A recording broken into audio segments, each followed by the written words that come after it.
Katibu, tuendelee. Ndugu Nadra anakuja mgombea wa pili kwenye nafasi ile ile ya wanawake. Ndugu Nadra Juma Mohamed.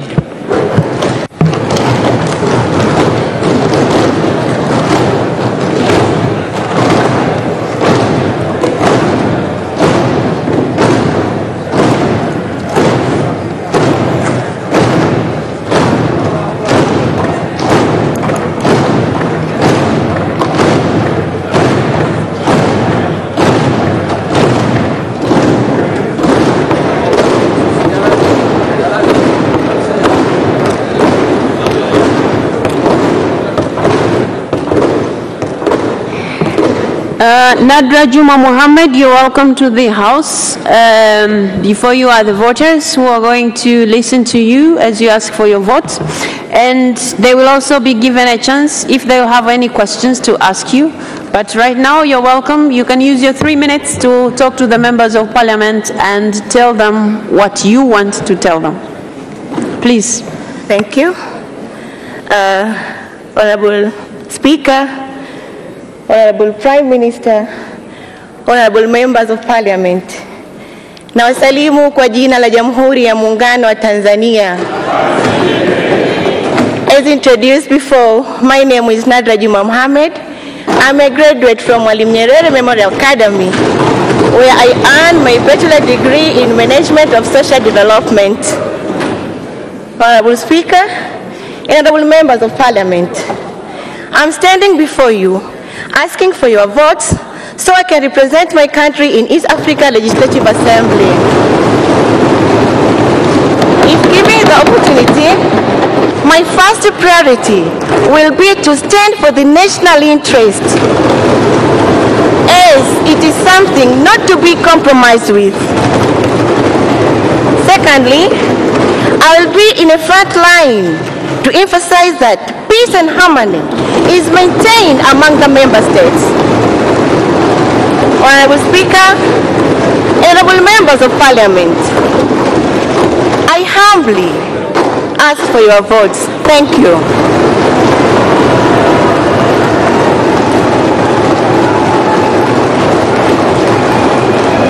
All right, the members of Parliament who are the voters have heard you. Now, members of Parliament, please.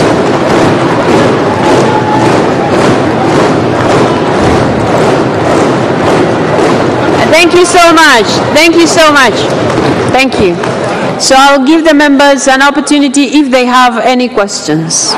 Thank you very much. There is none? Okay.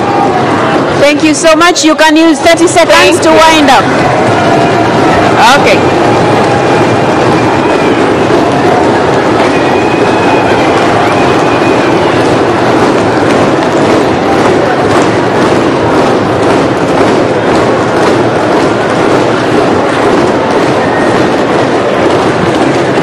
Haya, katibu, ita mwingine.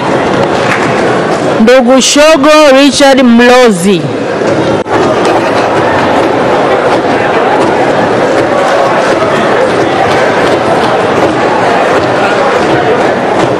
Naomba aingize ndani ndugu Shogo Richard Mlozi. Waheshimiwa wabunge, niwaombe jambo moja. Waheshimiwa wabunge, niwaombe jambo moja.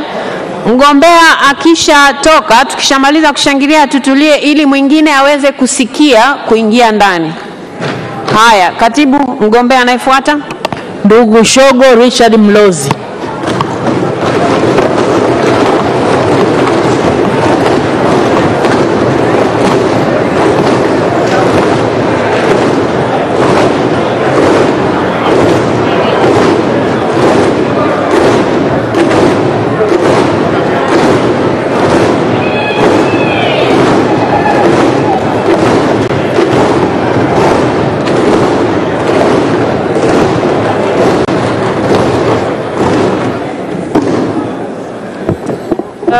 Shogo Richard Mlozi, you're welcome to the House. These are the voters who, if they are convinced with what you're going to say, they'll vote for you. So you're given 3 minutes to ask for votes from the members, and members will be given an opportunity to ask you questions, if any.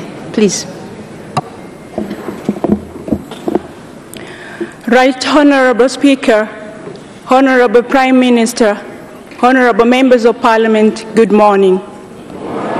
I'm very humbled to stand before you this morning. My name is Shogo Richard Mlozi. I am a candidate for the position of Member of Parliament in the East African Regressive Assembly. I'm a seasoned expert in the tourism industry. I'm a senior lecturer, and I've had the opportunity to serve in various boards. Right Honorable Speaker and members, given opportunity to serve in this position, I'll do my best to put the interest of our nation before everything.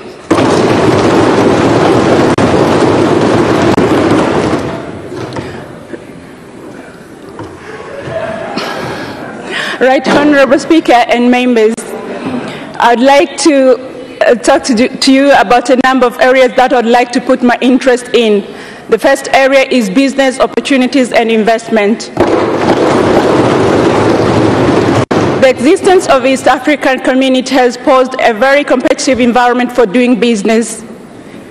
East Africa has a lot of potential from agriculture, mining, energy, infrastructure, and tourism investment opportunities. The focus here is on the areas where other partner states have direct stake. From a business perspective, all businesses are linked to tourism industry, foreign direct investment, and shared trading and services. Right Honorable Speaker and members, I am very inspired and moved by Her Excellency Samia Suluhu Hassan,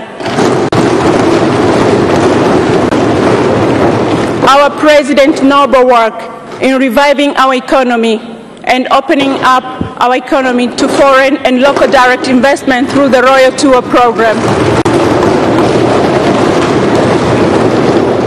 These initiatives have had a very huge impact to our economy and has positioned Tanzania as a very competitive destination.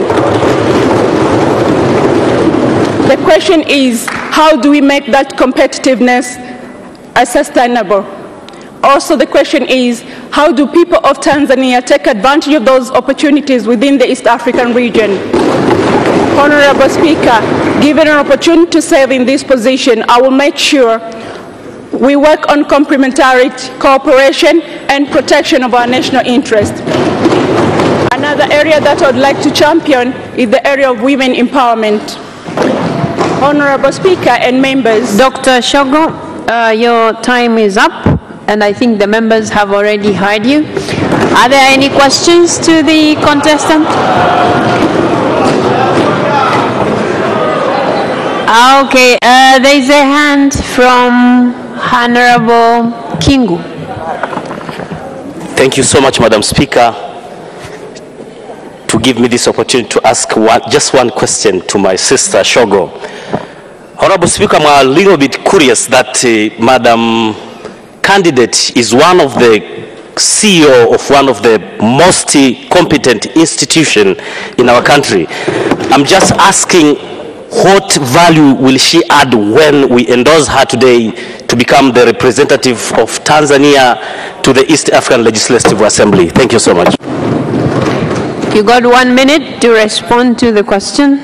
Right Honorable Speaker, I'd like to thank you, Honorable Kingu, for a very good question. First of all, I'm very grateful to have served as the CEO for 5 years. 5 years is a good number.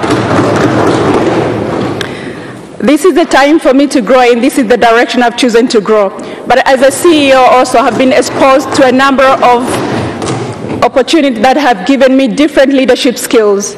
The first one, as a CEO, you have a vision that you need to share with your colleagues. In sharing your vision, you need to have different techniques on how they're going to understand and also support you in the implementation of that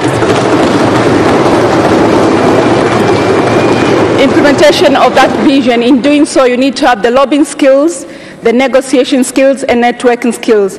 That's not only the case. As the CEO, you always have to make decisions which are tough. in order to make this decision, you need to be a critical thinker and to make a detailed analysis before you make any decision. Thank you so much. As CEO, I've had an opportunity to be in different platforms with different executives and diplomats. That has given me a sense of deep self-awareness to know what to say, when to say, and how to say it. Dr. Shogo, that's enough. Thank you so much. Members, I don't see any other hands, so there are no more questions. So thank you so much for the explanation you have given, and I'm sure the members of Parliament have understood. Thank you, and please vote for me.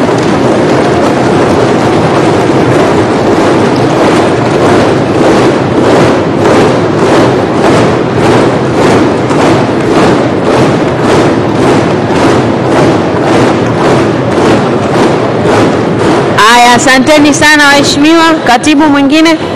Ndugu Sonia Juma Magogo.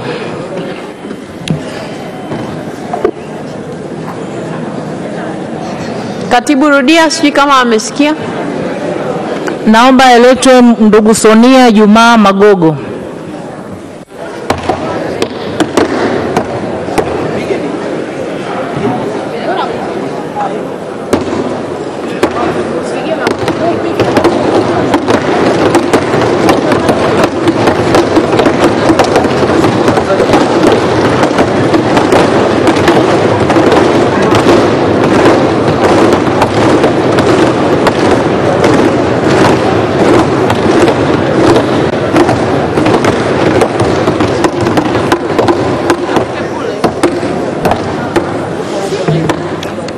Sonia Juma Magogo, you're welcome to the Parliament of Tanzania, who the voters in this case, but you're a candidate for the IALA membership.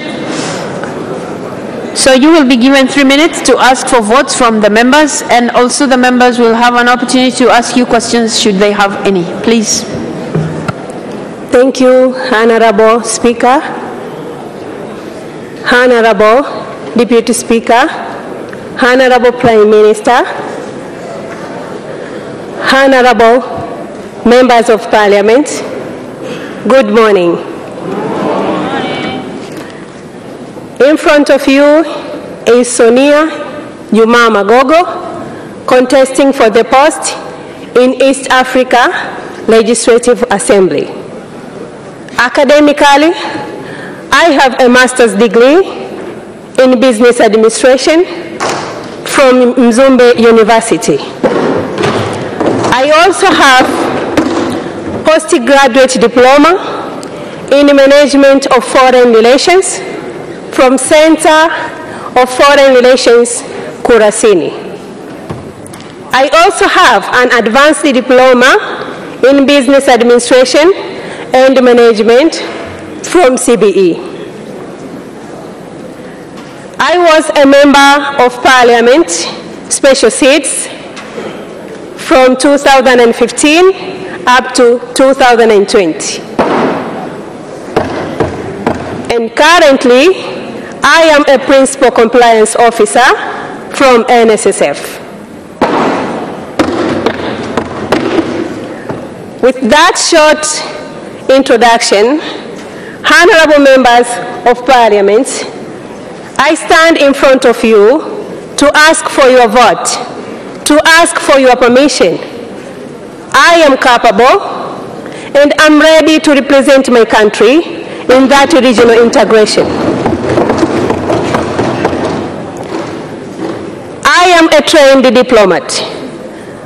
I will bring back positive results to our country. Thank you very much.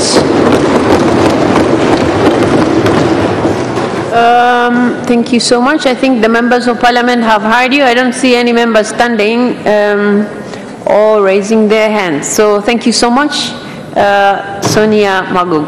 Thank you. Thank you, Honorable Speaker.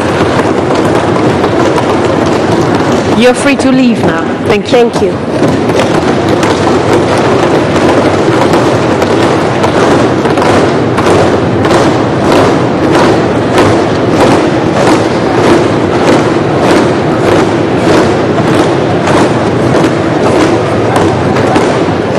Katibu anayefuata. ndugu Queen Juliet Lugembe.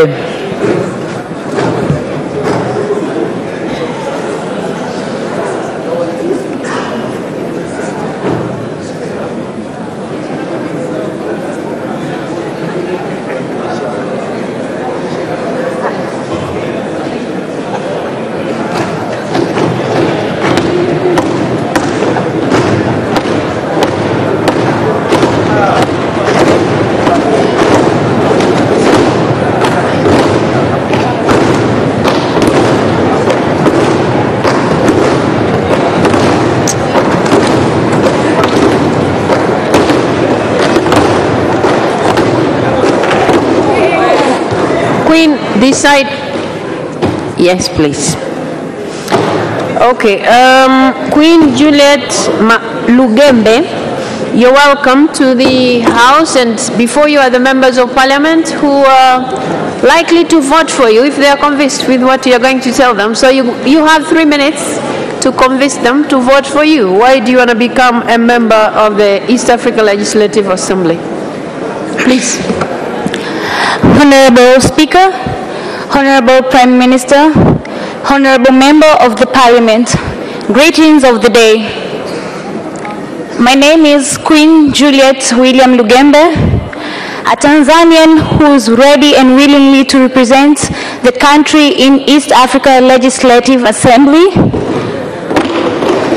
And hopefully my CV is already circulated to you all, and I'm a degree holder of ethics and development studies. Working with the community, it's my ambition that I want to look forward to. Coming to this task is to work together with all the Tanzanian communicate and having one team that can represent the country in East Africa Legislative Assembly.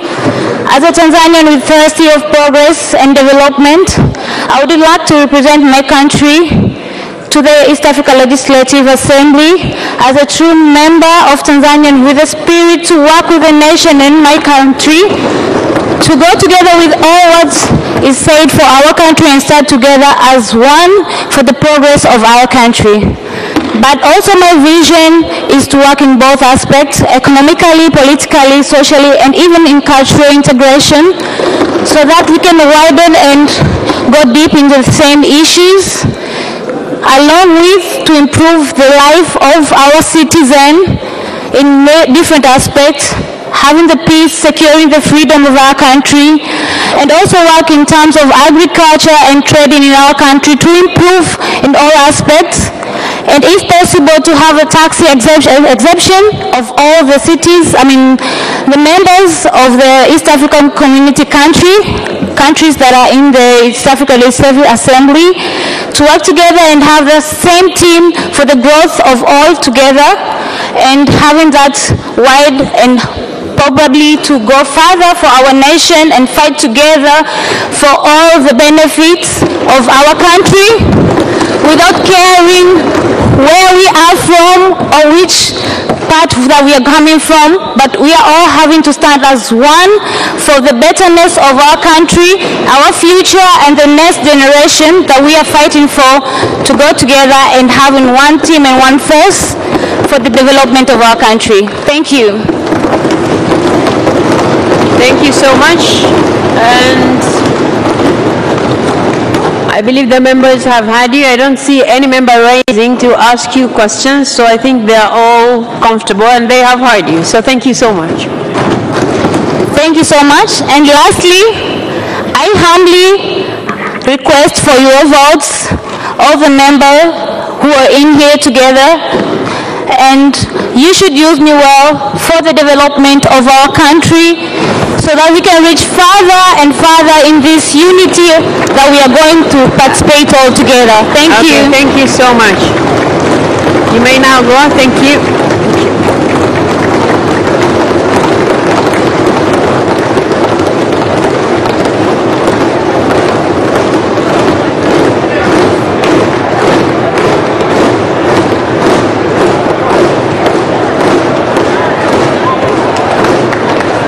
Katibu anayefuata. Ndugu Zainab Ham Abdu. Waheshimiwa wabunge, ngoja aitwe anayefuata. Waheshimiwa wabunge. Ndugu Zainab Ham Abdu. Kwa nini anasindikiza?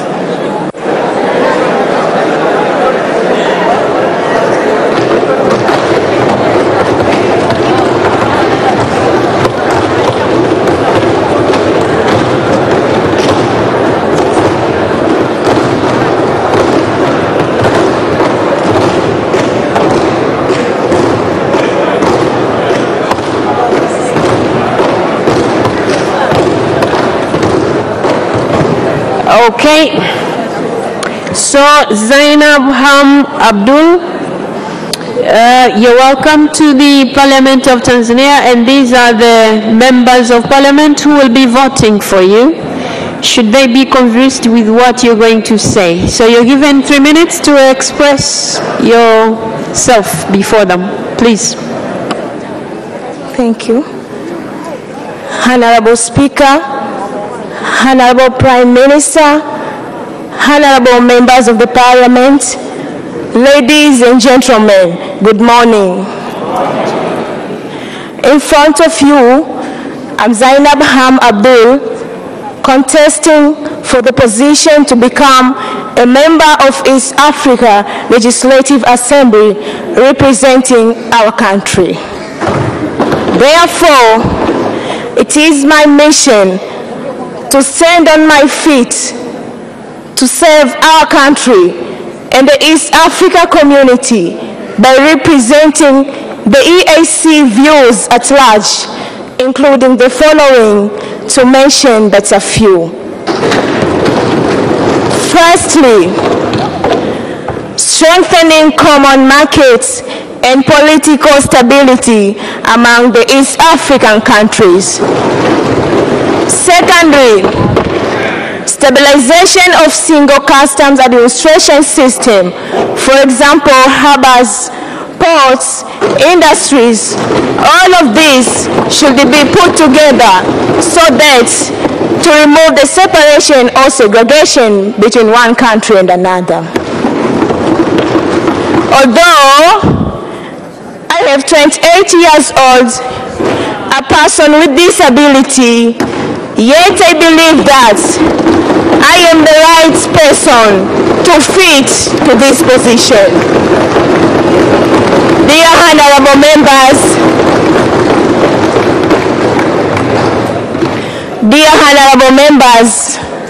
I kindly request for your votes so that I become a country representative in East Africa Legislative Assembly. Thank you so much. May God be with us always.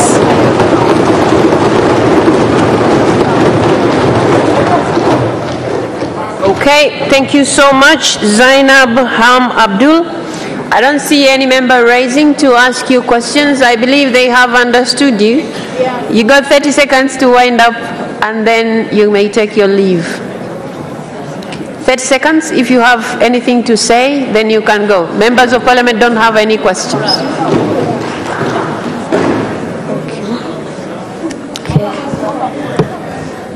I again requesting humbling for your votes, honorable members. All right. Thank you so much. Thank you so much. You may now go. You may take your leave. Thank you. Thank you.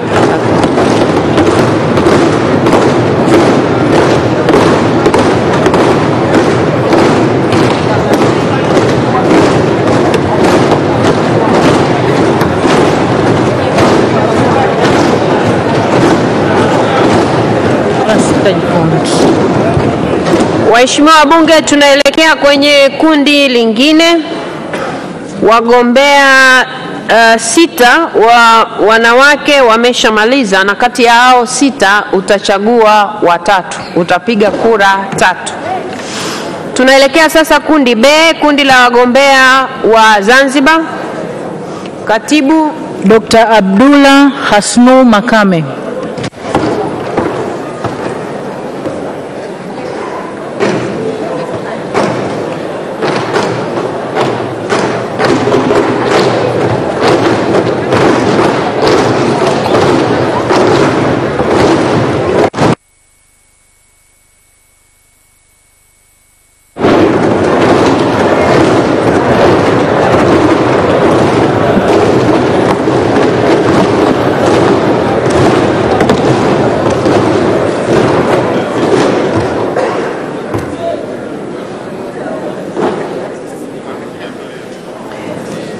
Dr. Makame, you're welcome to the Parliament of Tanzania. And before you are the voters, in the event they are convinced with what you're going to say, which you have only 3 minutes to express yourself, but yeah, ask for the votes from them since you have indicated interest in going to represent Tanzania to the East Africa Legislative Assembly. Please. Thank you very much, Right Honorable Speaker, for giving me the opportunity to address this August House and request for my votes. Right Honorable Speaker, I'd like to request your indulgence just for a few seconds to greet the August House in Kiswahili. And the greeting is to greet the honorable members of this August House. Shikamoni, waheshimiwa wabunge. Shikamoni. Mheshimiwa Waziri Mkuu, shikamoo. Thank you very much, Right Honorable Speaker. Having said that, Madam Speaker, I am a member of the East African Legislative Assembly who was very fortunate to be elected by this August House in 2017. So coming here for the second time is an opportunity to me, a privilege which many people did not receive, Madam Speaker. So I'm very thankful to your House. I'm thankful to my party, Chama cha Mapinduzi, for endorsing me with majority votes. Madam Speaker, during my tenure as a member of the East African Legislative Assembly, I served as the chairperson of the Tanzanian chapter for the first 2.5 years, and subsequently I served as which I'm continuing to serve as the chairperson of the Committee on Agriculture, Tourism and Environment and Natural Resources. These tasks are additional assignments that were given to me by my colleagues because they thought I could deliver some more work, additional work on behalf of them. So I did that work, and I'm quite sure, Madam Speaker, you never received any complaints.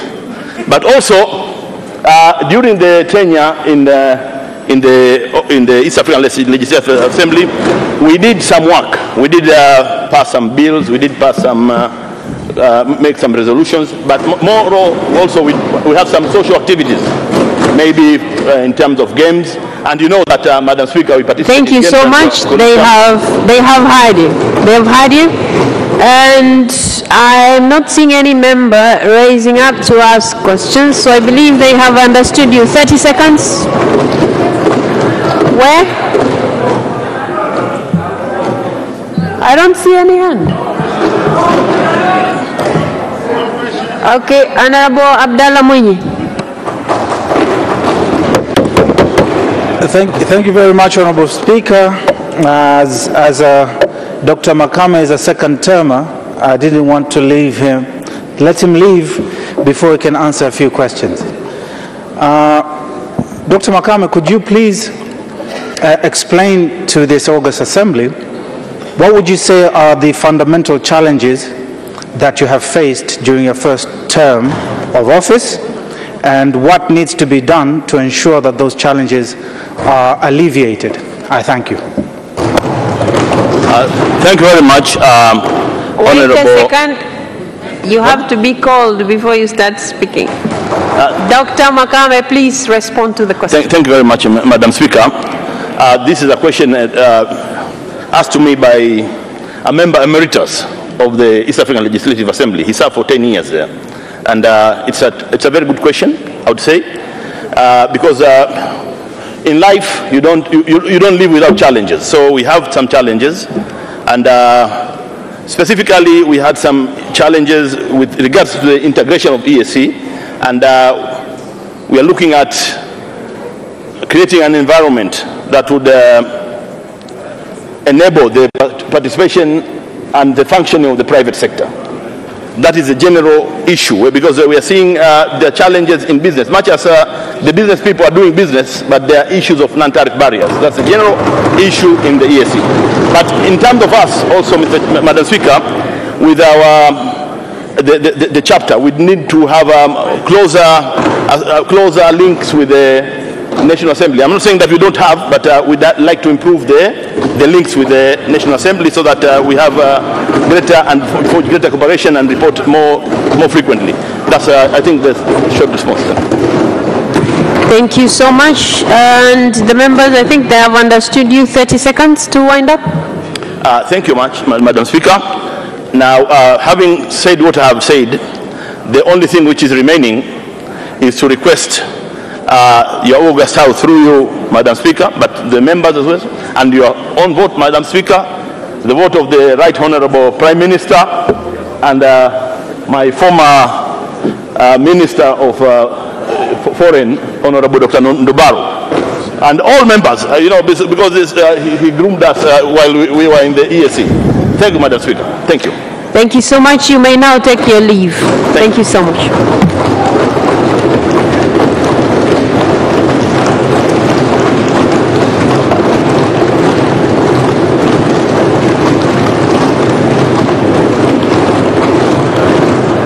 Katibu anayefuata. Ndugu Machano Ali Machano.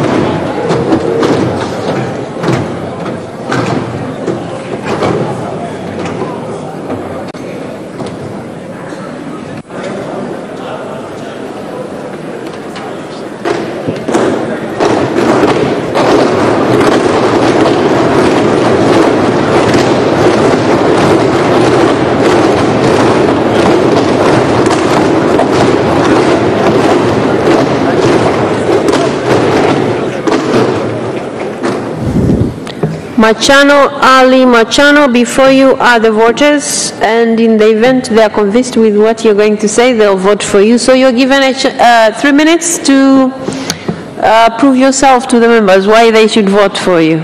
Please. Thank you very much, Honorable Speaker of the Parliament of the United Republic of Tanzania, Your Excellency Dr. Tulia Ackson, Honorable Deputy Speaker of the glorious Parliament of the United Republic of Tanzania, Your Excellency Musa Azan Zungu, Honorable Prime Minister of the United Republic of Tanzania, Your Excellency Majaliwa Kassim Majaliwa, Honorable members of the Parliament, ladies and gentlemen, Assalamu alaikum. Honorable Speaker, member of the Parliament, in front of you is Mr. Machano Ali Machano. I'm 34 years old.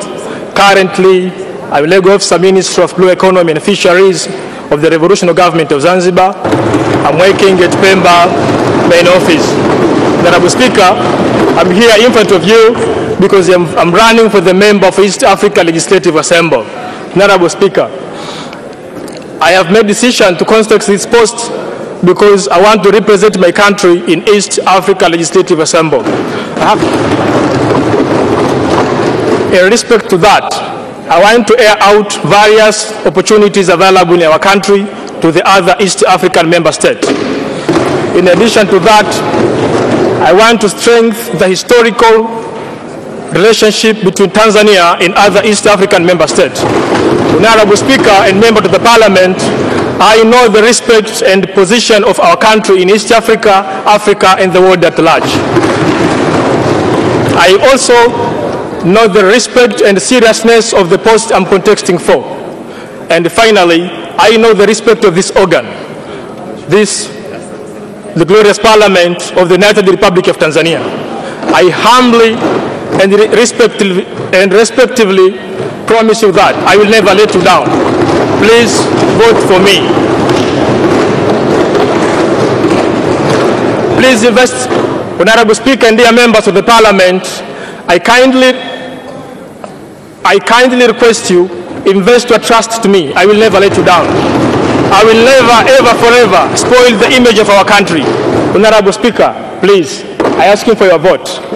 Honorable Prime Minister, I honestly asking for your vote. Honorable members from various constituencies, from Zanzibar mainland, Tanzania mainland, and Zanzibar, I'm asking for your vote.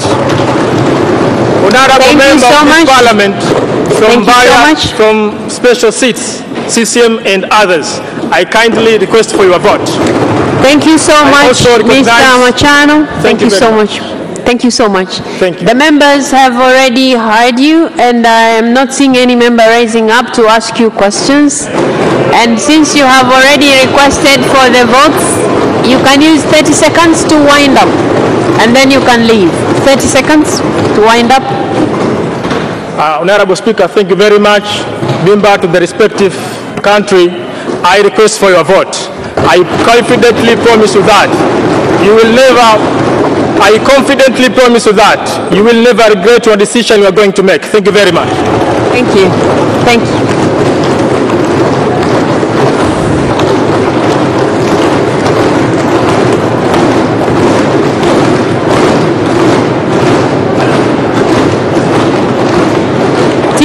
Anayefuata ndugu Anderson Ndambo.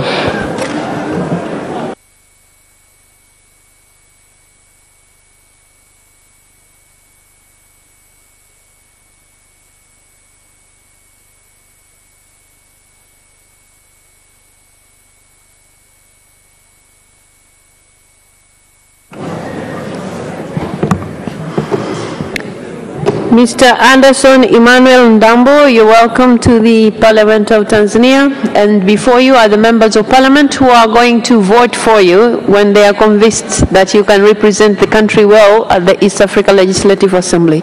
You have got 3 minutes to prove yourself to the members. Please. Thank you, Honorable Madam Speaker. Thank you, Honorable Prime Minister. And thank you, Honorable members of this Parliament. Ladies and gentlemen, good morning. First of all, I would love to express my deep, sincere gratitude for me being part of this election process. As for me, this reflects the ideas of youth empowerment, deepening and widening democracy values in this country. Honorable members, tracing back the history of East African community since 1948 until 2000, when the current East African community was re-established, through its falls and rise, there is one great lesson we got, that economy was the major primary reason for the establishment of East African community, and probably most in the rest of the regional integration around the world. And this is because, members, most countries, especially in Africa, have been struggling to overcome the challenges of small market, lack of technology, scarcity of resources, and probably in the modern world, the new trend of international aid which prefer mostly the regional development project instead of individual state development projects. Meanwhile, members, East African population has been projected by International Monetary Organization to reach to 592 million of people by 2050. That means 25% of the entire African population will be dwelling in East Africa. On the ground, AEC members are struggling while facing the high increased rate of unemployment, which mostly affecting the young people who are projected to reach to 70% by 2025. The above analysis suggests something very concisely, that if we keep and continue thinking as an individual state rather than a regional bloc on addressing issues affecting our people, then we should be prepared for the wars to come. Honorable members, we have issues in politics. Political intra-conflict between member states. Likely, Uganda versus Rwanda, Rwanda versus DRC Congo. We have a very huge gap of democracy standard values in East African members that affect their unification and jeopardizing the dream of East African Federation. And that affect the performance and implementation of protocols on place we have currently in pushing trade cooperation between members. Honorable members, I understand Dambo. I have interest to be part. Thank you so much. Thank you so much. Thank you. The members of Parliament have heard you, and I'm not seeing anybody raising to ask you questions. Oh, there is a question just behind you. Honorable Nusrat Hanja. Thank you, Madam Speaker. Mr. Henderson, I remember back in high school when you were the Speaker of the student government in Benjamin Mkapa, and I was the Vice President of Benjamin Mkapa student government. What are you telling your fellow youth when you become a member of East African Legislative Assembly? How are they going to benefit from you as a young person being a member of East African Legislative Assembly? Thank you. Okay, you got 1 minute to respond to the question. Thank you, Madam Nusrat Hanje, for the very great question. I understand the statistic shows the population of East Africa, the more we go, youth are constituting to 70% of the entire population. It means, it also, I believe, this is a very huge platform that will give me a chance to explore and to push the agenda that affect the development of youth agendas that will affect it in a different aspect, economically and socially and politically angles. Thank you.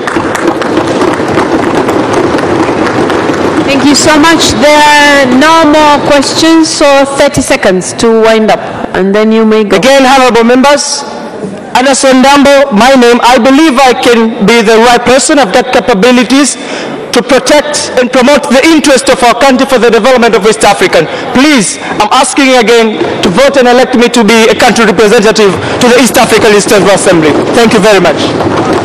Thank you so much. You may take your leave now. You may go. Thank you so much.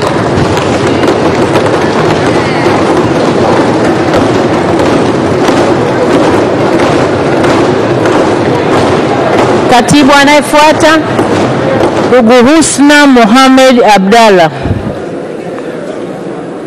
Husna Mohamed Abdalla.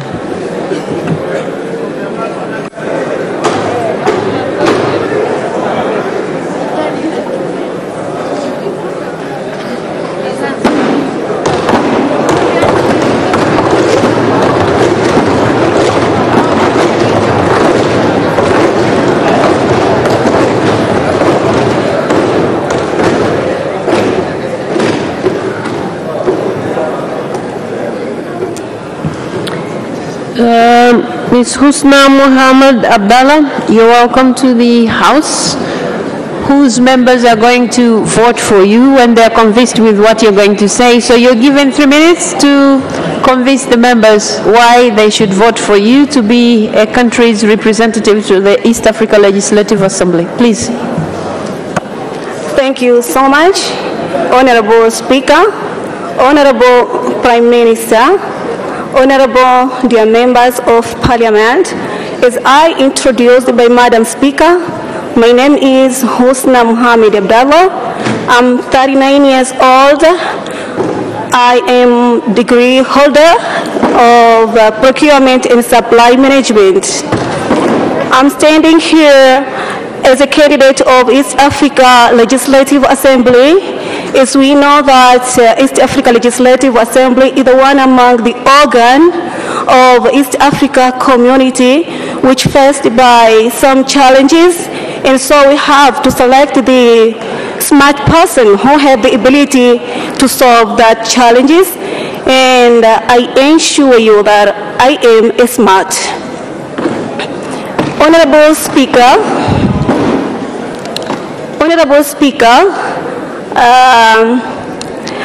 because of the time, I want to explain more about these challenges because I have the great idea that I'm going to establish when you give me the chance to be a member of East Africa Legislative Assembly member. It's about free market.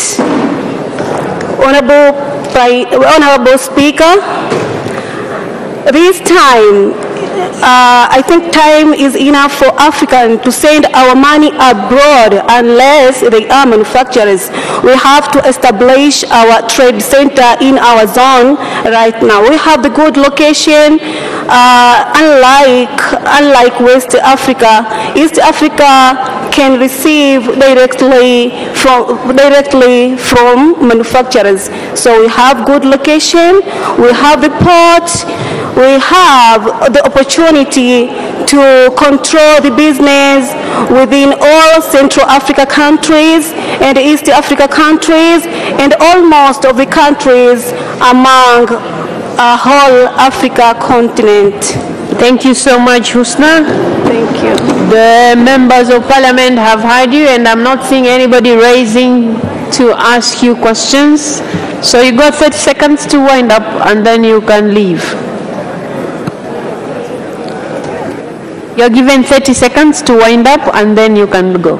Thank you so much. I'm asking you kindly your vote for Husna Mohamed Abdalla. Thank you.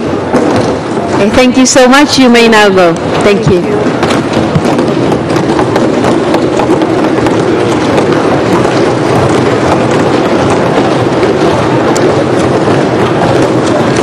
Katibu anayefuata, Engineer Mohamed Habib Mnya.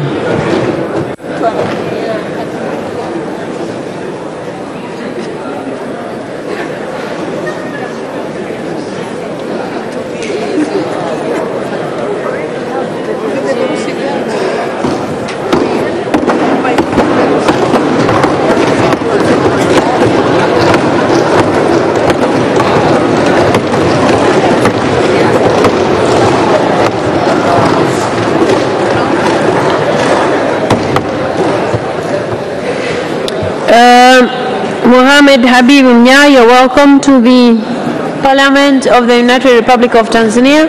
And before you are the voters who, if they are convinced, they'll vote for you. So you're given 3 minutes to convince them why they should vote for you. Please.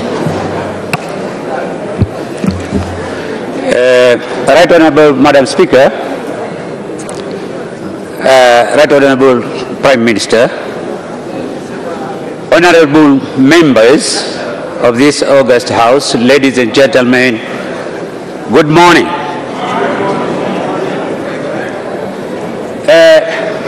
My name is Engineer Mnya. At the moment, I'm a member of IALA 4, who is completing my tenure by 17th December this year. I stand before here humbly to ask for your vote. I'm contesting for the second time for the two main reasons. One, that if you elect me to be there for the second time, I'll be increasing the institutional memory from the members of United Republic. But secondly, in this integration, the two remaining pillars are very tough ones, which are the monetary union and political federation. From my experience, we really need political tolerance and experience for these two remaining pillars. I therefore requesting your vote in order that I can be the one of the members from United Republic. Honorable Madam Speaker, the system which has been introduced this time of being allocated with the group of ruling party somehow is a new one. I would like to declare openly that if the voting arrangement is interfering with my colleague of Zanzibar vote of CCM, don't vote for me. But if the voting arrangement is enabling us or enabling you that the one slot given to the opposition, then please vote for me. Honorable Madam Speaker, I wish to join IALA 5 in order that I'll be among the one who will be helping the United Republic, because really in order to save the treaty. Thank you so much. The members of Parliament have heard you. Thank you so much. And I'm not seeing any member of Parliament raising up to ask questions. Okay, there's one. There are actually two questions. So we will start with Professor Sospita Mhongo. Good morning, Candidate Mnya. You are one of the senior members of Parliament in the community. The world is creeping into recession. How would you use the African community as one of the economic vehicles to take Tanzania out of this untold economic recession? Thank you. Thank you very much, Honorable. Wait a second. You wait until you're called. That's when you start responding. Thank so, yeah, please respond to the question. Thank you. If I understood very well your question, that in Iyala, there is this EPA, we have this tripartite whereby all economic issues are under special discussion in cooperation with all members of partner states. So what we will agree, that will be for the benefit of Tanzania. At the moment, only Rwanda and Kenya have signed, but still there are some problems in order that we can sign all of us, all partner states, and then that we can benefit from EU. Thank you so much. There is a second question from Honorable Emmanuel Mwakasaka. Thank you, Madam Speaker, for giving me this opportunity to ask Honorable Engineer Mohamed Mnya. One of the key elements to convince someone to vote for you is public relations. In this aspect, since you have been elected last time, can you convince any of these public relations concerning how you have achieved in your work, convincing us so that we can give you another chance to present us in ERA? Okay, yeah, you're given a chance to respond. 1 minute. Yeah, if I understood him very well, the public relations is one of the issue as members of EALA, but also under collaboration of our foreign affairs. So we normally do things in a teamwork. So the whole teamwork of Tanzania, if there is something which is which needs to be done, we normally convince each other, we discuss together, and then we go for what we have agreed upon. Thank you so much. That was the... There's another question from Honorable Joseph Kashek Umsukuma.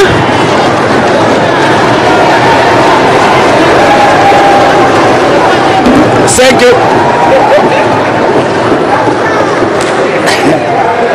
Thank you, Madam Speaker, for giving me this chance. Mr. Mnya, I want to ask you one question. Where are you? What did you do? What did you do for the last 5 years?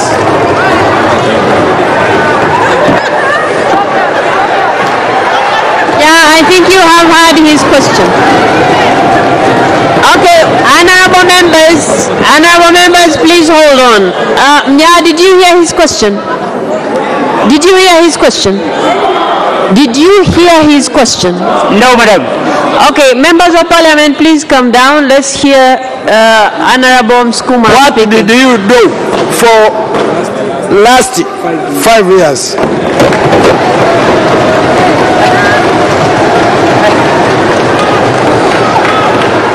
Okay, so okay, I'll help you. He's asking what did you do for the past 5 years? That's his question.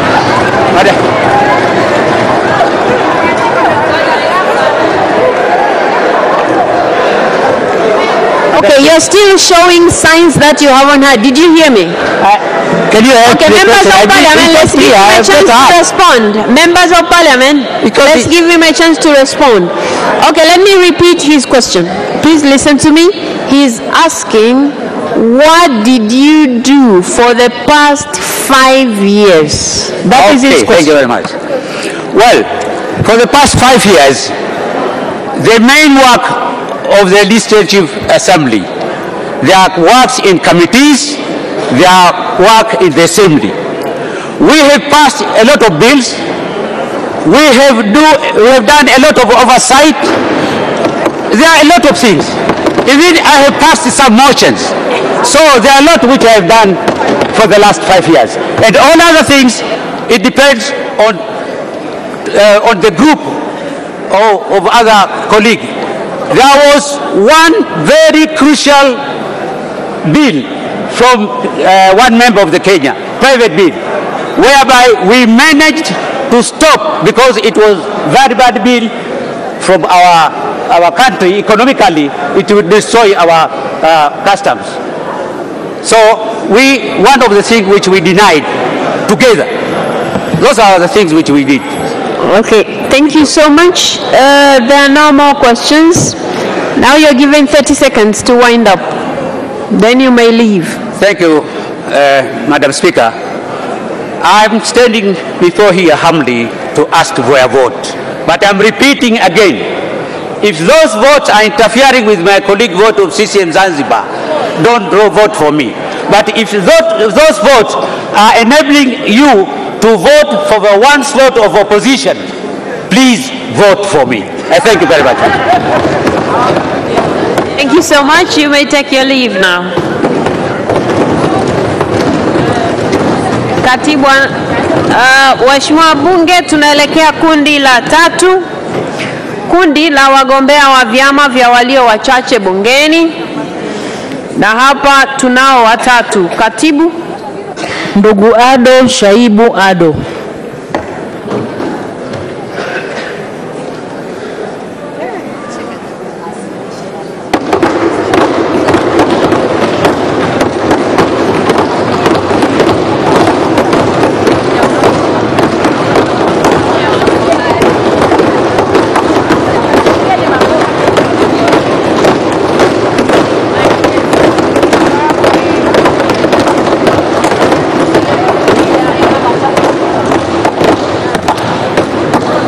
Mr. Ado Shaibu Ado, you're welcome to the Parliament of Tanzania, and before you are the members of Parliament who you are standing there to convince them so that they vote for you to represent the country to the East Africa Legislative Assembly.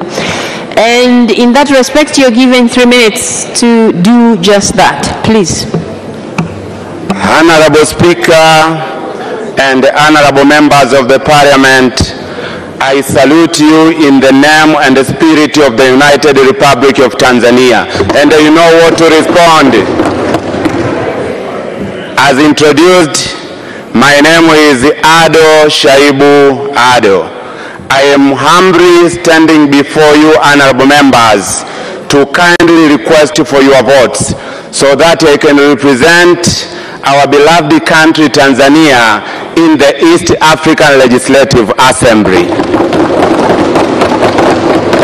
Honorable Speaker, honorable members, before I proceed, please allow me to express my pleasure and delight for stepping foot in this honorable Parliament, whose Speaker, one of the fine legal minds in Tanzania, Honorable Tulia Ackson Mwansasu, she was one of my lecturers at the University of Dar es Salaam a decade ago, where I graduated with a Bachelor of Laws. While at the University of Dar es Salaam, I remember Professor Paramagamba Kabudi, who is also a member to this house, together with Dr. Gaston Kennedy, who is serving us at the United Nations, taught us a new course called the East African Community Law. Its main objective was to prepare Tanzanian lawyers like myself to serve competently in the organs of the East African community, such as the East African Legislative Assembly, the East African Court of Justice, and the Secretariat. It therefore follows Ado Shaibu is academically prepared to serve for the role. Apart from my academic background, the Honorable Speaker, Ado Shaibu is a true believer in Pan-Africanism. And I'm very happy that Dr. Bashiru Ali Kakulwa is also a member to this House. He can testify that we worked together, we volunteered together. A decade ago, we volunteered together at the Mwalimu Nyerere Professorial Chair in Pan-African Studies. And we proudly sang, Afrika Moja, Afrika Huru. I volunteered, served and dedicated my time in various Pan-African movements and platforms in East Africa and elsewhere in Africa. Thank you so much, Ado. My promise, if elected, is twofold. One, I promise that I will protect and defend the interests of Tanzania. Ado Shaibu, the Speaker is calling you. Wait a second. Thank you. The members have heard you. Now they'll have a chance to ask you questions if they have any. And I'm seeing 3 members who have just rose up. So I'll start with Constantine John Kanyasu. I thank you, Madam Speaker.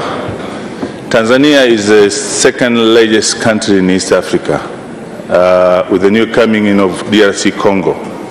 It is strategically located with potential competitive advantages. I want to know what are your agenda to push in East Africa to make Tanzania great? Thank you. Mr. Ado Shaibu Ado, you're given 1 minute to respond to a member's question. Thank you very much, Honorable Speaker. The main sector of economy in Tanzania is agriculture. And therefore, my push will be to provide and to look for market for agriculture products from Tanzania. We have a lot of markets in East Africa. So my priority will be market for agricultural products. Thank you. Honorable Mwanaisha Ulenge. Thank you, Honorable Speaker. My question to Ado Shaibu is as follows. The legal and institutional framework of EAC is not in line with our national one. Do you agree with that? And if it is yes, as a member of IALA, how are you coming to make sure Tanzania will harmonize at the same time we benefit with that? Mr. Ado Shaibu, did you understand his question? I have not heard her well. Please repeat yourself. Okay, I have said the legal and institutional framework of EAC is not in line with our national. Do you agree? And if it is yes, as a member of IALA, how are you going to make sure Tanzania will harmonize and at the same time we benefit? Thank you. Honorable Speaker. Wait, you have to be called before you speak. Now you have a chance to respond to her question. Honorable Speaker, as said before, I've been taught in East African laws. The East African community operates under international law. It has its legal framework and administrative framework. Legally, we have the treaty and we have protocols. Administratively, we have organs. We have organs in the East African community. So, the way I see it, there is a correlation between the legal and administrative framework of the community and the linkedness with the framework of the nation. For instance, one example. There is a direct link between the East African Legislative Assembly and this House. There is a link. Thank you. Thank you so much. Honorable Jessica Kishore. Thank you, Honorable Speaker. Mr. Candidate, the EU has criticized the construction of Uganda-Tanzania pipeline project. And we know that in East Africa, this is a big project. What is your position on this? I am sorry, members, I'm going to rule that out as a question for the candidate. So I will let another member speak because that will be the third question. So, Honorable Juma, I think. I thank you very much, the Right Honorable Speaker, for giving me this opportunity. I have I would like to pose one question to the Honorable contestant.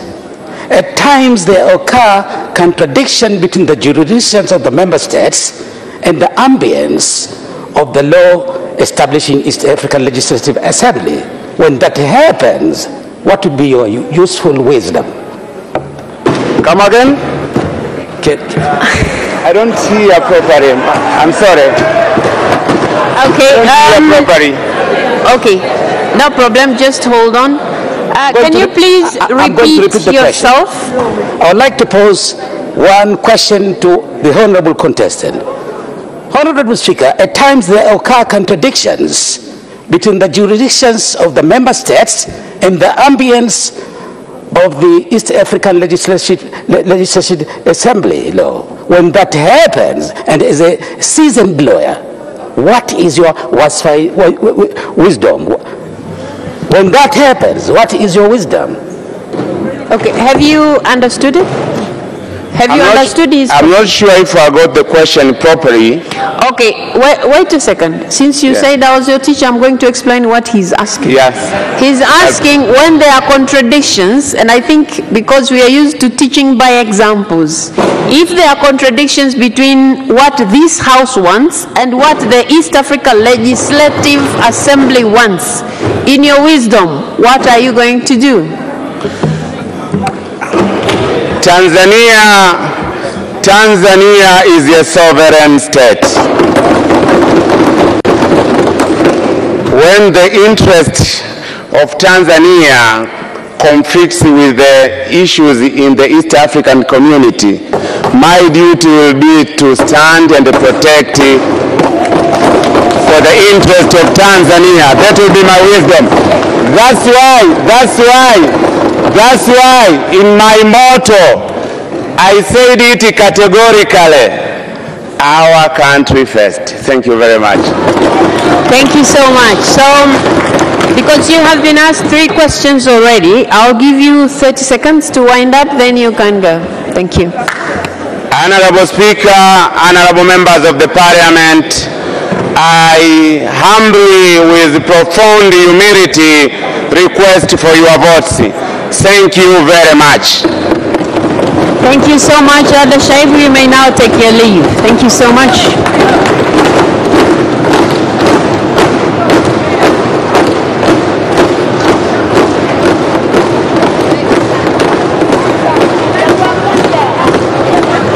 Katibu anayefuata. Jafar Saidi Mneke. Anayefuata ni ndugu Jafar Saidi Mneke.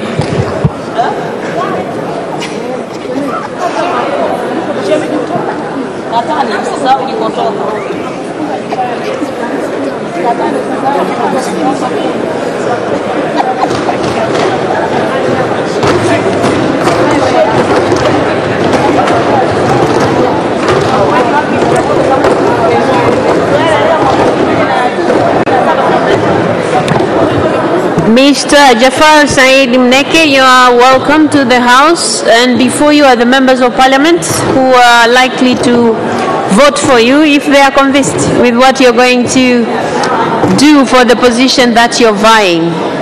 And you're given 3 minutes to convince them, please. Okay. Honorable members, let's listen to the candidate, please. Honorable Speaker, Dr. Tulia Ackson, the Honorable Prime Minister Kassim Majaliwa, the Honorable Members of Parliament,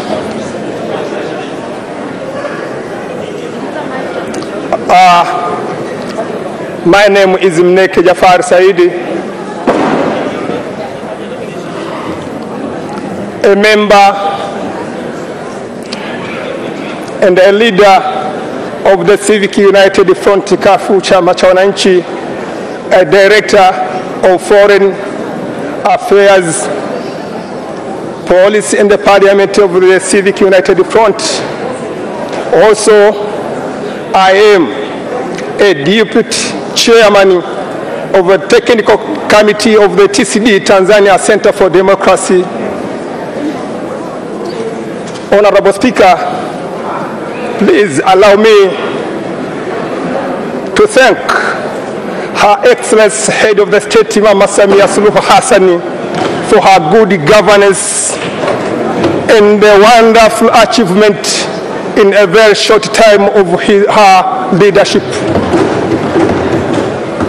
Honorable Speaker, also allow me in a precise way to thank Almighty God who gave me this opportunity to be here in front of you today. Without God, I couldn't be here this morning. Honorable Speaker, I'm a candidate of Oyala. I humbly request you to vote for me. If you will vote for me to be a member of Oyala, I'm going to capitalize on 3 issues. The first issue which I'm... Thank you so much. The bell has rung already. I'm going to let members who have questions, and I don't see any raising, so it means they have all understood you.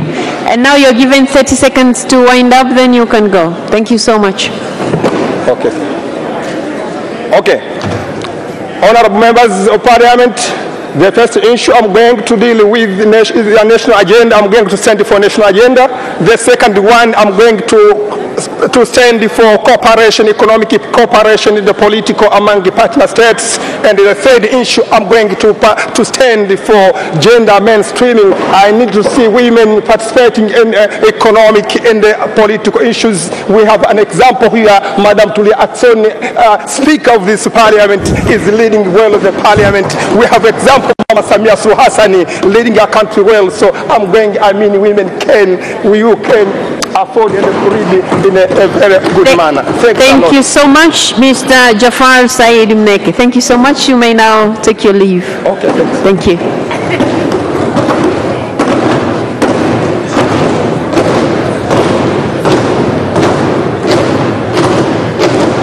Katibu anayefuata? Anayefuata ni ndugu Mashaka Halfan Ngole.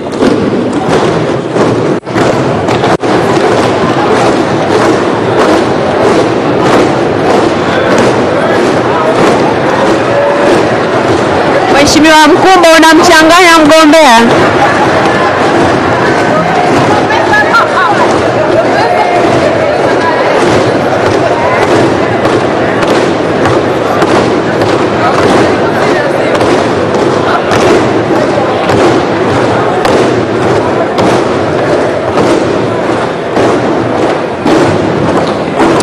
Mr. Mashaka Halfan Ngole, you're welcome to the Parliament, and these are the members who are going to vote for you once they are convinced with what you're going to do as a member of the East African Legislative Assembly, should they vote for you. So you're given 3 minutes to convince the House why they should vote for you. Please. Thank you, Honorable Speaker. Honorable Speaker, Dr. Tulia Ackson, Honorable Kassim Majaliwa, Prime Minister of the United Republic of Tanzania, Honorable Ministers, Deputy Ministers, and the members of the Parliament present in this House.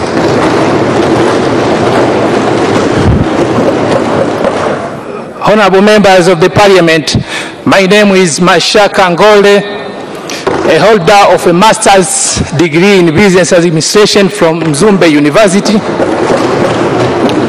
a holder of a first degree of law from Zanzibar University, and the holder of a postgraduate diploma in legal practice from the Law School of Tanzania.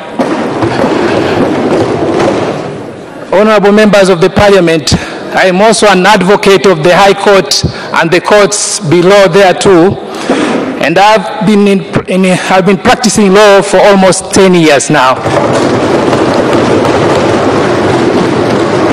And therefore, I am conversant with the law-making process, which is a primary obligation of the East African Legislative Assembly. Honorable members of the Parliament, I am standing here before this House contesting for the post of a member of East Africa Legislative Assembly, as I believe to be a competent and a qualified person for that post. Honorable members of the Parliament, I pledge with my commitment that once I am elected a member of the Parliament, I will stand and defend the interests of our country on any matters presented to the East African Legislative Assembly.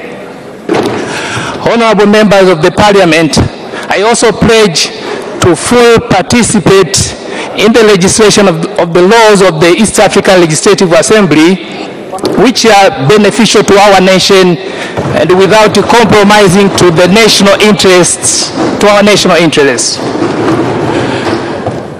Honorable members of the Parliament, lastly but not least, I commend all the efforts and the leadership of our President, Her Excellency Samia Suluhu Hassan,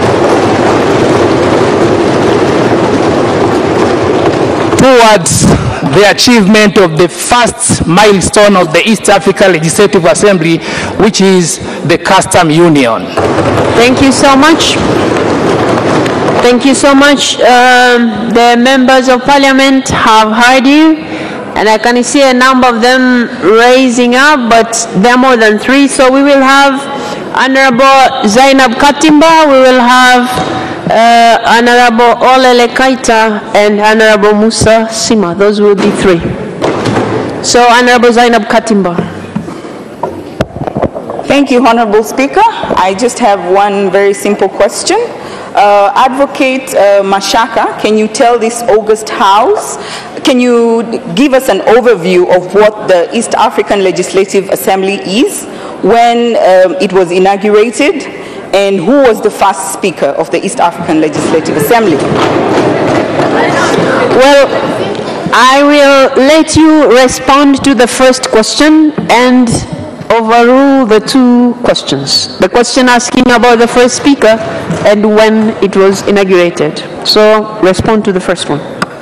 Thank you, Honorable Speaker. Thank you, member, for the question.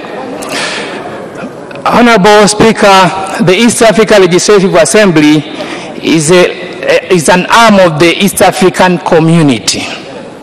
Its purpose is to legislate laws. It was inaugurated in the November 2001.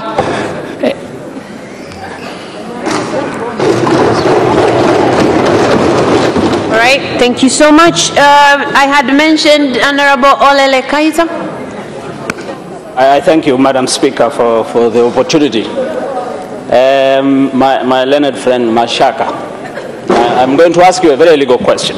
What are the statutory functions of the East Africa Legislative Assembly? I thank you.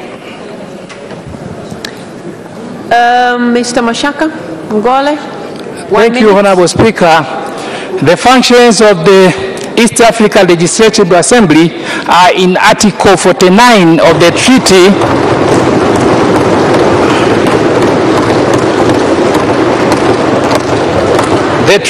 which established the East African Community. Honorable members of the Parliament, the primary objectives or functions of the East Africa Legislative Assembly, first is to legislate the laws applicable within the East African Community. Second is to debate and approve budget for the East African Community. The other functions are to approve the audit report and other reports submitted to the East African Legislative Assembly. and other matters presented before the East Africa Legislative Assembly. Okay, thank you so much. And we also had, I had also mentioned Honorable Musa Sima. Thank you very much, Madam Speaker. Mr. Mashaka, you told us that you will defend our national interest. Can you tell us how? Mr. Mashaka Angola, you have 1 minute to respond to the question. Thank you, Honorable Speaker.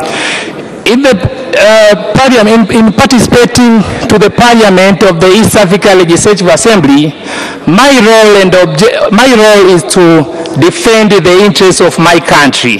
Therefore, I will ensure all matters presented before the East Africa Legislative Assembly are well scrutinized so as to make sure that no national interest is compromised.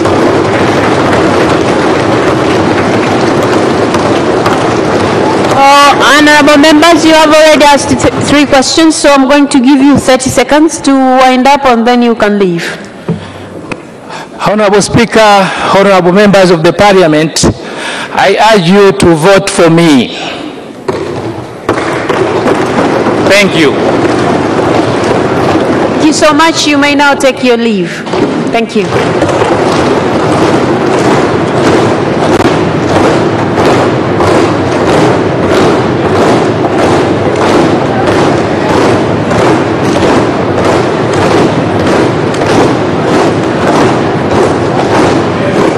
Waheshimiwa wabunge, tunaenda sasa kwenye kundi la mwisho, kundi la 4, kundi la wagombea wa Tanzania bara. Katibu. Ndugu Ansar Abubakar Kachwambwa.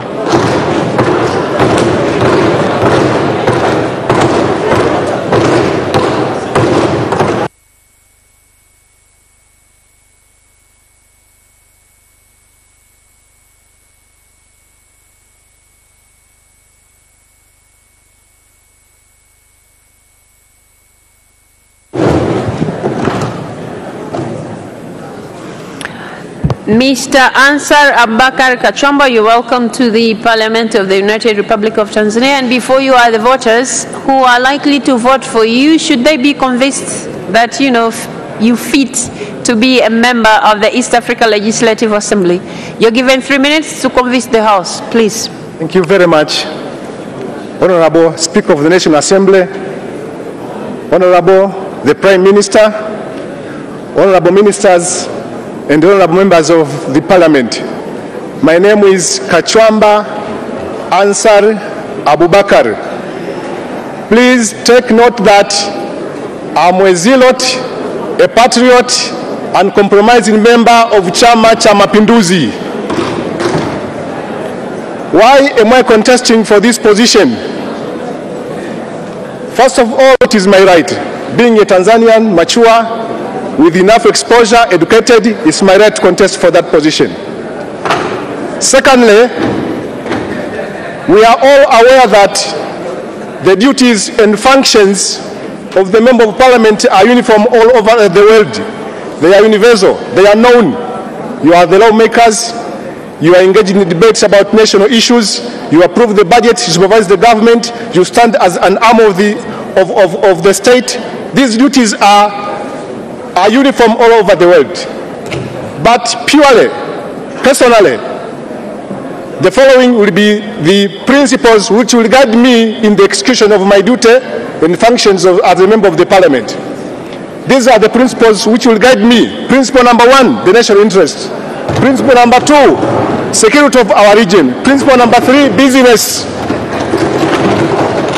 I would like to explain briefly on principle number 1, on the national interest. The national interest is a dynamic term. It depends on the circumstance.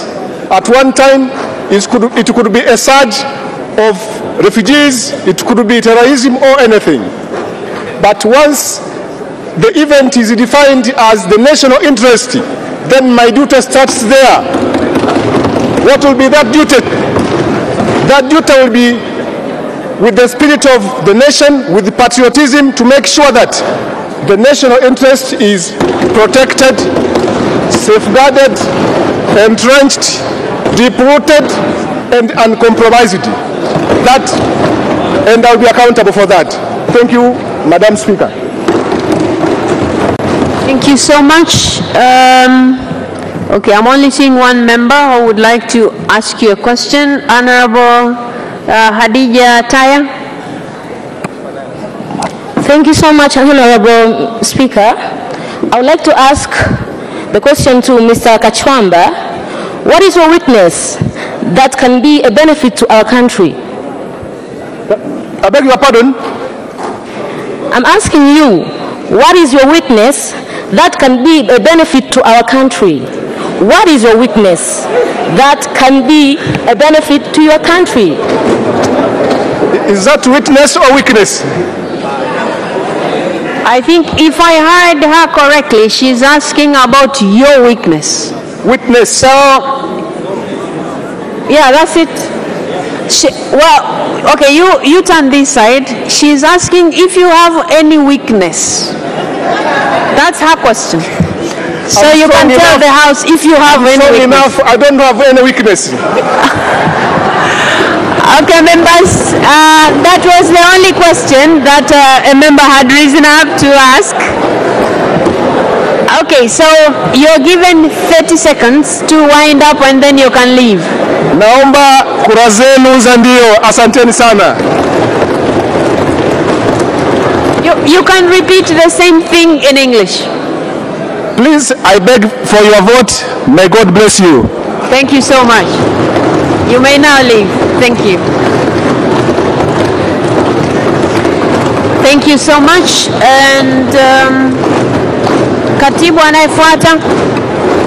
Anayefuata ni ndugu James Kinyasi Milliam. Ndugu James Kinyasi Milliam.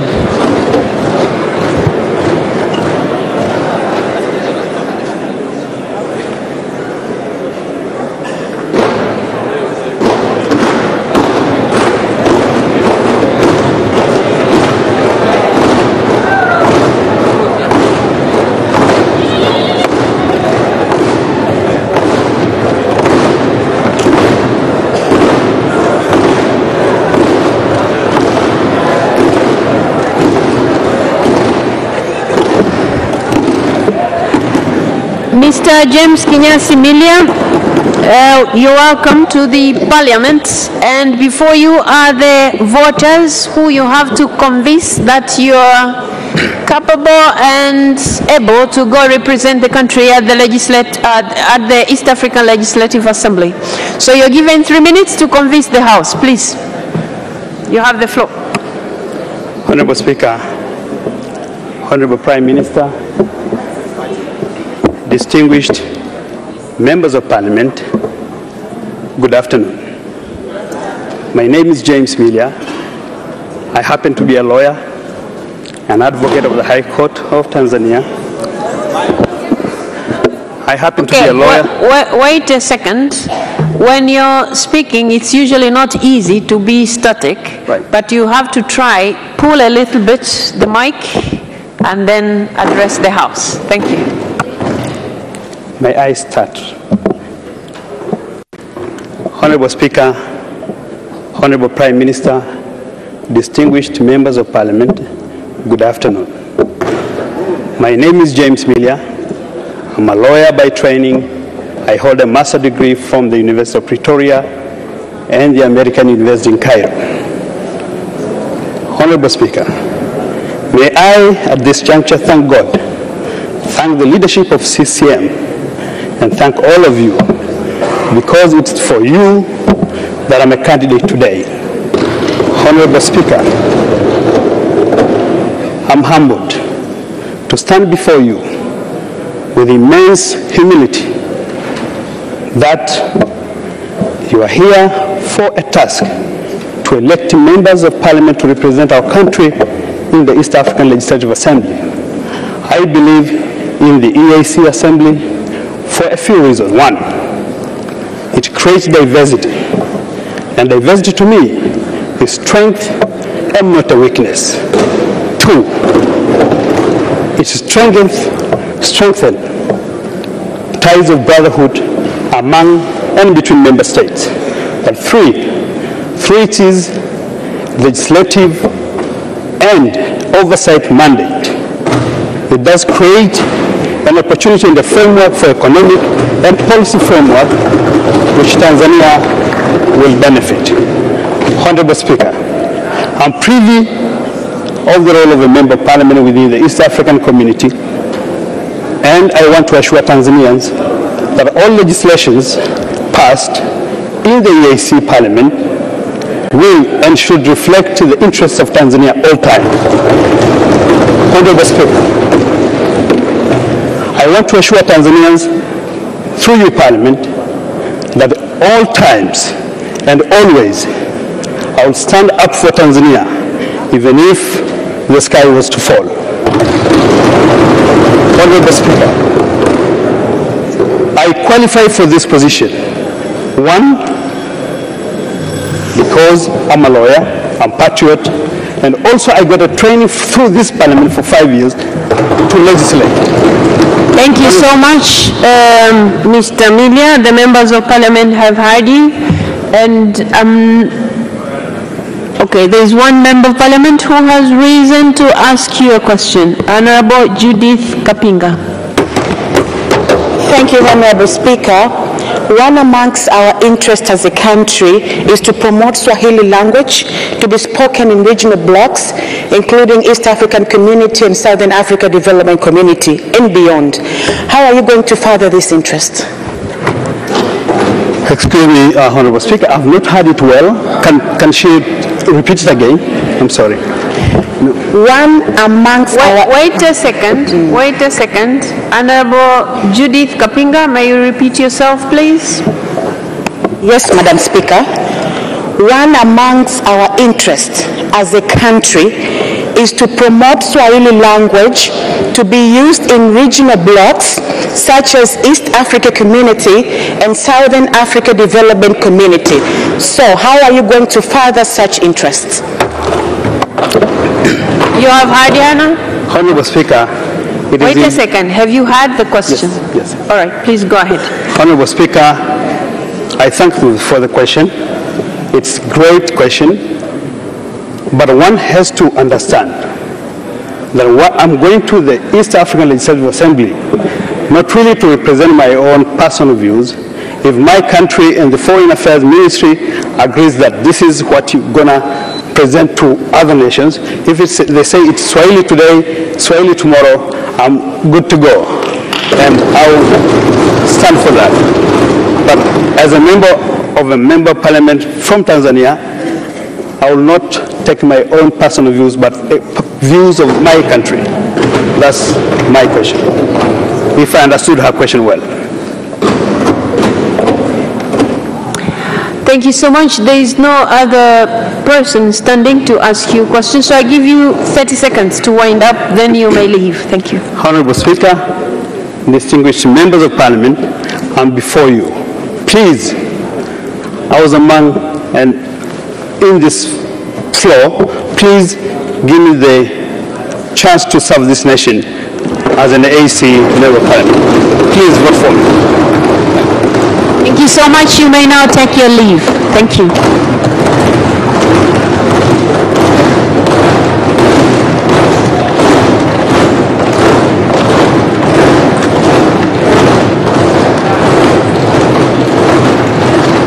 Katibu anayefuata.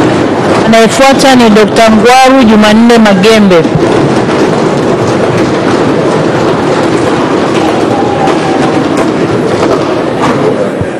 Dr. Ngwaru Jumanne Magembe.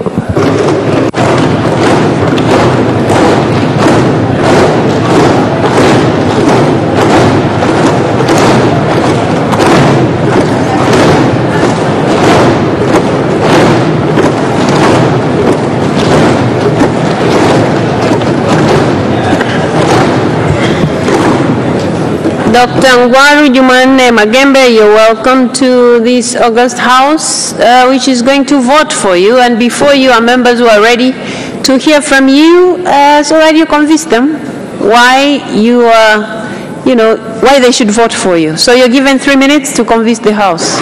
You have the floor. Thank you, Right Honorable Speaker. Right Honorable Speaker, Honorable Prime Minister, and honorable members, my name is, first of all, good afternoon. My name is Dr. Ngwaru Magembe. I am a member of the East African Legislative Assembly who is completing his first term, which will end in December. Right Honorable Speaker, honorable members, it has been an honor and a privilege beyond any words can possibly convey to represent my country in the East African Legislative Assembly. And I would like to start, Right Honorable Speaker, by thanking this august House from the bottom of my heart, from the bottom of my heart, for the 5 years that they gave me trust to serve in the East African Legislative Assembly. I have been working tirelessly to repay that trust. I have been the most vocal member who defends our country, who promotes our country, who is tough on oversight to make sure that the taxpayers' money of the United Republic of Tanzania do not go to waste or are used negligently. Therefore, stand before you, Right Honorable Speaker and honorable members, to ask for another 5-year term. If I am given another 5-year term, Right Honorable Speaker, I have a few priorities. The first priority will be to ensure that the private sector of Tanzania benefits from the common market. As you know, Right Honorable Speaker, since 2016, our country has been recording a trade balance surplus, meaning that we are exporting into the region more than we are importing. It will be my duty to make sure that the countries that we are exporting to, I will advocate that we will remove all of the non-tariff barriers, the NTBs, things like unnecessary tax measures, unnecessary product health standards, and so forth. Secondly, I will continue to be tough on the issue of execution of the budget to ensure that the contributions from my country and the other 7 countries to the EAC budget are used judiciously and diligently. Thirdly, Right Honorable Speaker, I would like to promise the honorable members that I will continue to give them feedback, continue to be close to them, because, honorable members, without you, there can be no me. Thank you so much. Thank you so much. There is only one member standing to ask you. Oh, there are 2. So we have Honorable Jerry Sla, followed by Honorable Kigongala. Thank you, Honorable Speaker, or rather Right Honorable Speaker, for giving me this opportunity to ask one question to Honorable Dr. Ngwaru Jumanne Magembe. I'm quite impressed not only for your strong and credible presentation you just presented to us, but also for your pronounced academic qualification to a young age. And I'd like to ask you one question. When you are elected to represent us on 2017, East African Community had 5 member states by then. Currently, we are aware that South Sudan and Congo have joined the East African Community, and with the current government investment in infrastructure, be it the standard gauge and the port project, which will increase the haulage of goods in this country, how are you going to cement our footprint as the member of the East African Community on the biggest market of trade in the Congo as the new member of the East African Community? Thank you. Dr. Ngwaru, please, you have 1 minute to respond. Thank you, Right Honorable Speaker. That's a very good question. In truth, we are competing with the Northern Corridor from Mombasa through Nairobi, Kampala, and then down towards the Congo. But I would like to tell you, Honorable Jerry Sla, that our Central Corridor has been constructed cheaper. Our SGR railway is cheaper, and we will be very competitive once it's operational. And I don't see how. Thank you. There is no way that the Congolese business people, who we are, of course, willing to use our Central Corridor. Our Central Corridor is cheaper, it's shorter, we will be very competitive, Honorable Jerry Sla. I don't want to say too much more in case I step on the toes of the executive, Honorable Prime Minister and the Minister of Foreign Affairs. But that's a very good question. Thank you so much.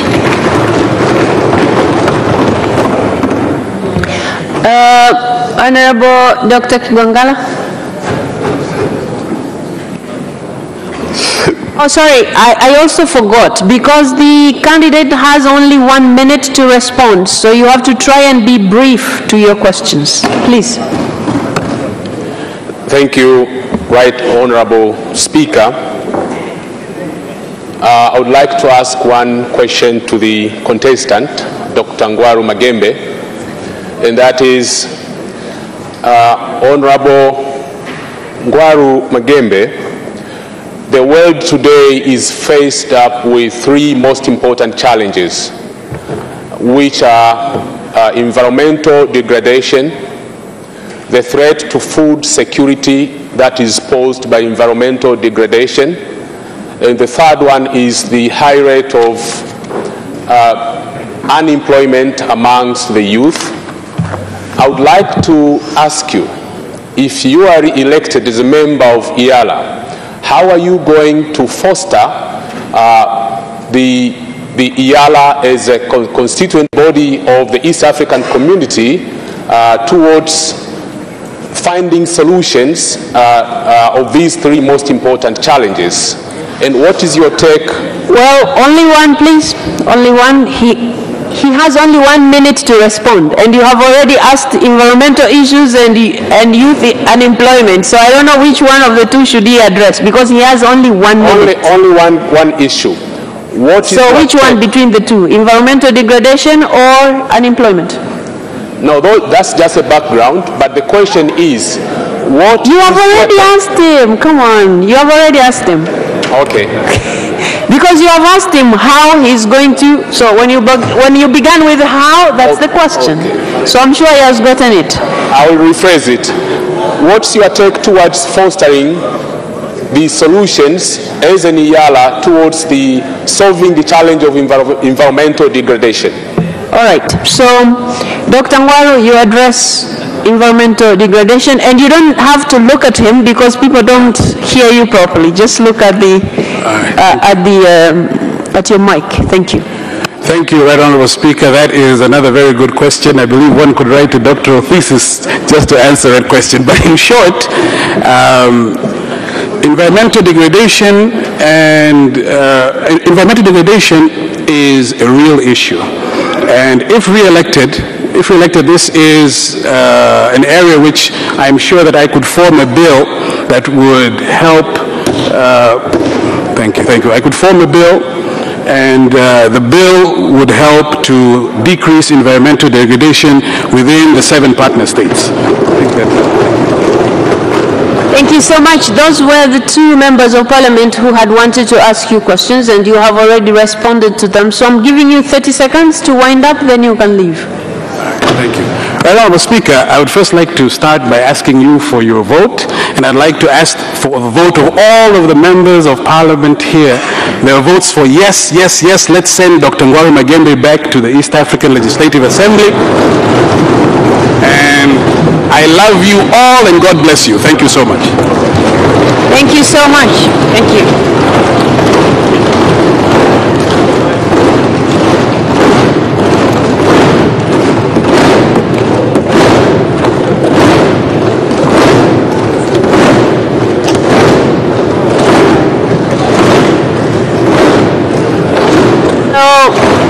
Members,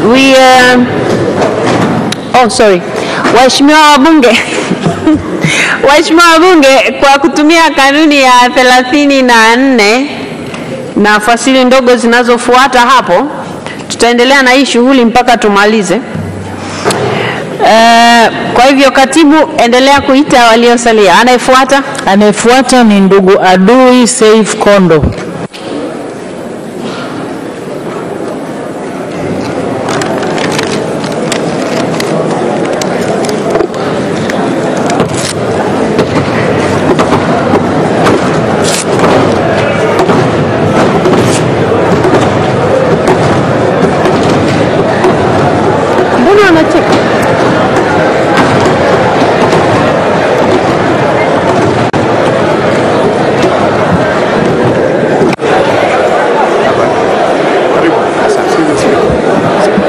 members, before you is Adui Saif Kondo. Mr. Adui Saif Kondo, these are the members of parliament who are going to vote for you if they are convinced that you're capable of representing the country, meaning Tanzania, to the East Africa Legislative Assembly. So you are given 3 minutes to explain about, yourself, and so convince the members to vote for you. So you have the floor. 3 minutes. Thank you, Honorable Speaker of this Parliament of the United Republic of Tanzania, Honorable Tulia Ackson, Deputy Speaker, the Prime Minister, distinguished ministers, members of Parliament, ladies and gentlemen, greetings to you all. My name is Adui Saif Kondo. I was born 60 years ago, and I'm here asking for your votes to enable me become a member of Parliament in the East African Legislative Assembly. Educationally, I have a master's degree in sociology. It was found in the University of Dar es Salaam. I have also the first degree in the same discipline, same university. Regarding my work experience, I'm an advocacy officer by nature, because I've been working for the marginalized groups right from the moment when I finished my schooling. I started working with the Dogodogo Center Street Children Trust, and then ended by working in Under the Same Sun. As you are all aware, that from the beginning, from between of the 2000 decade in Tanzania, there happened some bad things to people with albinism in Tanzania. This was way back 2007, when we heard for the first time in Tanzania a person with albinism has been killed in Sengerema. Thereafter, murder and bad activities towards people with albinism was so common. So Under the Same Sun was formed in 2008, and it was formally launched here to do what we call public education on albinism. I was the teacher who went through this country educating the public on albinism. And as you can see, there is safety and security of persons with albinism. So my intention, if you allow me to go to the EALA, I want to do the same at the capacity of East Africa, because such practices against persons with albinism and people with disability in general are happening almost in every corner of the continent of Africa. Thank you so much. There is no member of parliament rising up to ask you a question, so I'll give you 30 seconds to wind up, then you can take your leave, please. I beg your pardon, I didn't hear. I'm saying the members of parliament have understood you and they have no questions. So I am giving you 30 seconds to wind up, then you can go. Thank you. Thank you, Your Excellency Speaker, the High Table, members of parliament, ladies and gentlemen, please vote for me to enable me become an ELA member. And thank you very much. Thank you so much. You may now take your leave. Thank you. Thank you so much. Okay. You can go now. Thank you. Wait a second. Somebody is coming to show you the way out. Okay. Katibu anayefuata? Anayefuata ni ndugu Mohamed Msham Gulangwa.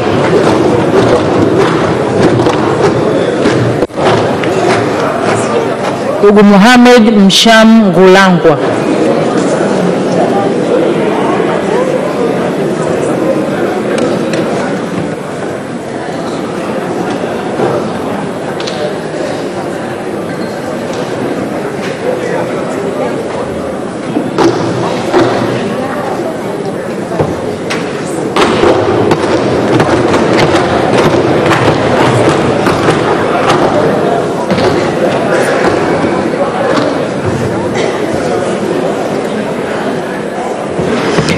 Mr. Mohamed Msham Gulangwa, you're welcome to the House. Before you are the members of Parliament who are likely to vote for you when they are convinced about your capabilities of representing the country at the East Africa Legislative Assembly. So you're given 3 minutes to express yourself. Please, you have the floor. Thank you, the Honorable Speaker, the Honorable members of the Parliament. Before you is Engineer Mohamed Msham Gulangwa, possessing a master's degree in engineering management from the University of Dar es Salaam, also holding an MBA degree from the Open University of Tanzania, holding a bachelor's degree in civil engineering from the University of Dar es Salaam, and also registered as a professional engineer with the Engineers Registration Board of Tanzania with the registration number PE 3166. Standing before you, I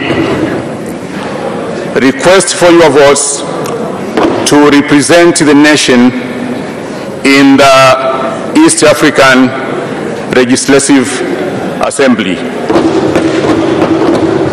The Honorable Speaker and the members of Parliament, I humbly request for your votes.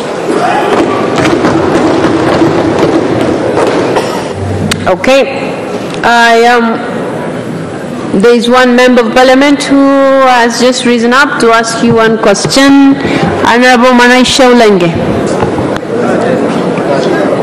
I should know you are the member of IALA.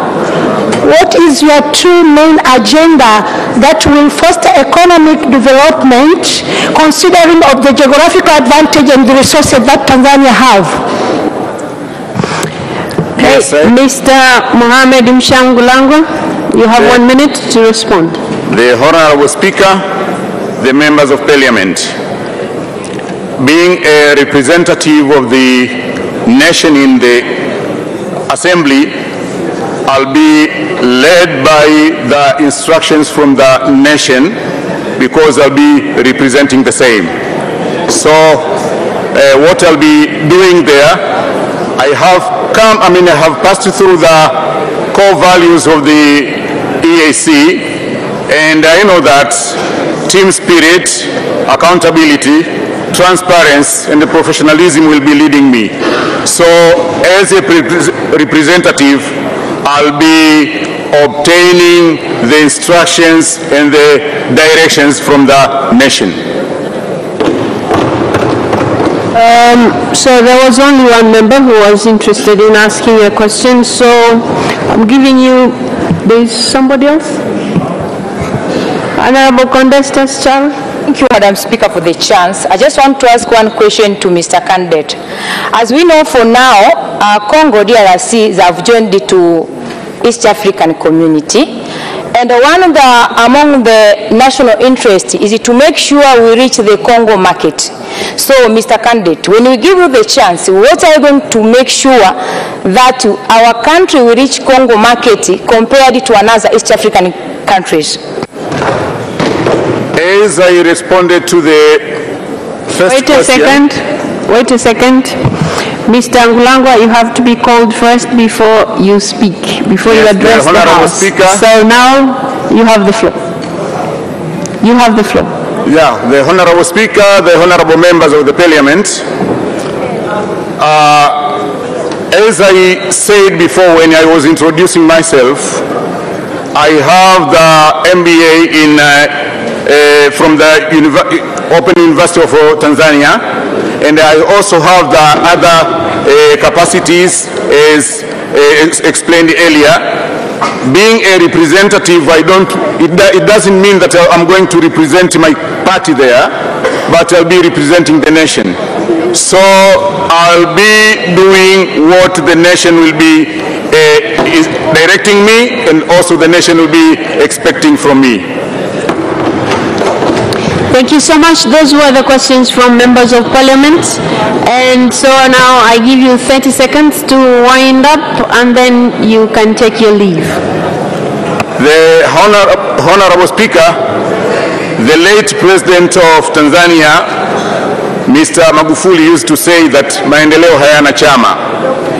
I stand before you to request for the votes because it is the competence that is required in the East African community. Kindly vote for me. Thank you so much. You may now take your leave. Thank you.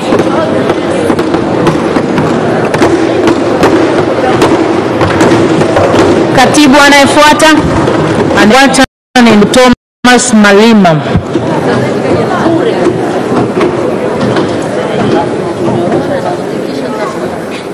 Ndugu Thomas Malima.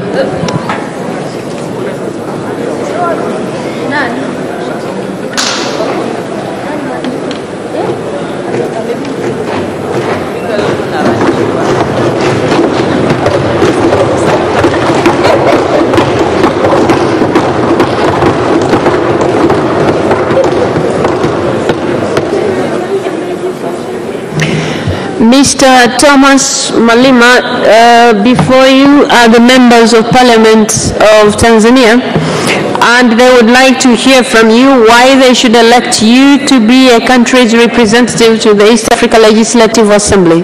So you have 3 minutes to express yourself and convince the House. Please, you have the floor. Thank you, Honorable Speaker. Thank you, Prime Minister and the other honorable members of this honorable Parliament of Tanzania. Honorable Speaker, first of all, I have to introduce to you, my name is Thomas D.C. Malima. I'm a graduate of Bachelor of Arts with Education from the University of Dar es Salaam. And through that education, I'm also a head of school in Kigoma, at Kigoma. Here, I'm here just to vie for the post of representing our nation to the East African Legislative Assembly due to the fact that, first of all, I'm a Tanzanian. I have the right to contest for this, and also I'm capable to contest for this and to represent the nation at the Assembly. I know the function of this Assembly is just to discuss various agendas and motions which are tabled in the Legislative Assembly. Also, the Assembly is responsible to discuss and approve the budget of all organs of the East African community. And so, therefore,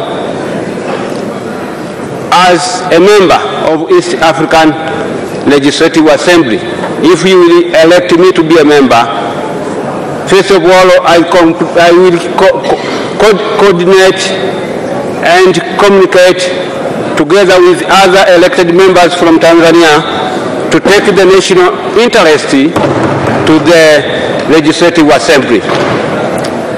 Here, we need a person who is loyal to the nation, a person who is cooperative to the government, a person who knows the resources of the nation and how to protect them.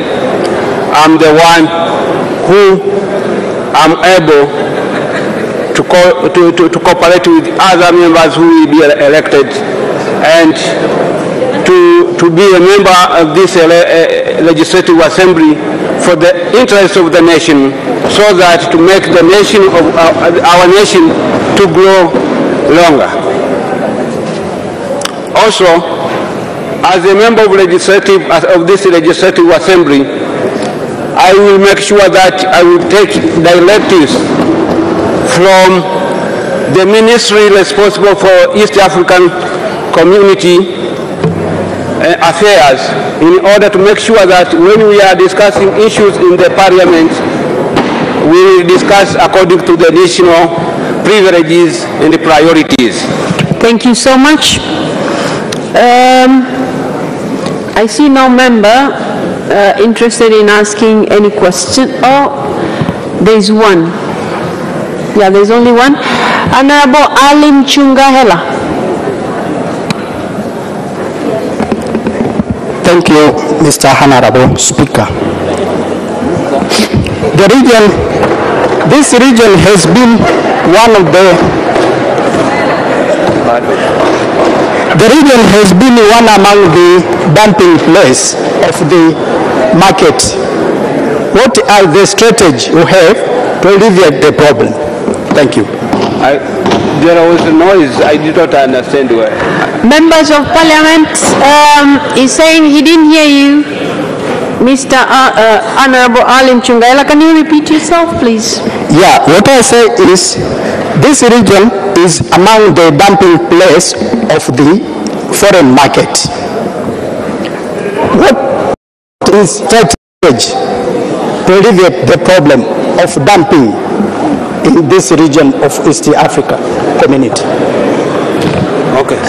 Honorable members, I will rule that out as a question to a candidate, and I see no other member of Parliament rising up to ask a question. So I give you 30 seconds to wind up, and then you may take your leave. Thank you, Madam Speaker. As I've introduced to you, I'm vying for this post because I know there are some issues which we are going to discuss, not for my own views, but the national views to the community. Even the issue of markets, together with other elected members, with the government of Tanzania, will make the strategy to make sure that this will be our strategy to the East African Legislative Assembly. So through that strategy, we'll make sure that our nation benefit from the community, and also the East African community benefits, and we will prohibit Thank you so much.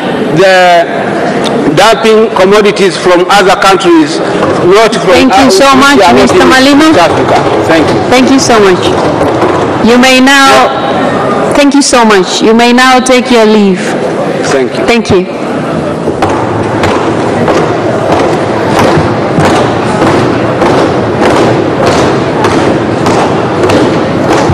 Waheshimiwa wabunge, huyu ndio alikuwa mgombea wa mwisho kuja kujieleza mbele yetu. Sasa tunaelekea kwenye zoezi la kupiga kura, na kwa hivyo niwaombe wabunge wote walioko nje waingie ndani ili tuhesabiane.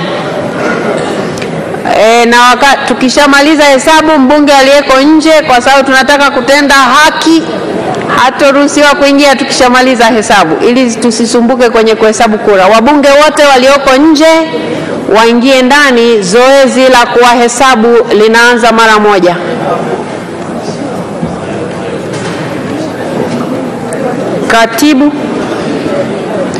Katibu, na tunahitaji kujua ni wangapi, lakini wakati tunaendelea na hilo, waheshimiwa wabunge, tuwe watulivu kidogo wakati tunaendelea kuwasubiri wenzetu walio nje na waona wanaendelea kuingia, ili tupate hesabu yetu kamili kabla hatujaanza kupiga kura.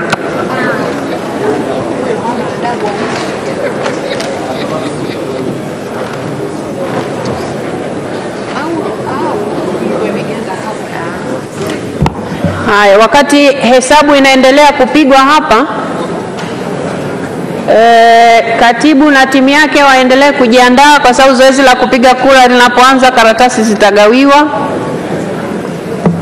Kwa hiyo maandalizi yaendelee wakati nasubiri hesabu hapa mbele.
Haya, waheshimiwa wabunge, sasa milango hiyo haitafunguliwa. Nimeshaletewa orodha hapa, sio orodha, nimeletewa idadi ya wabunge waliopo.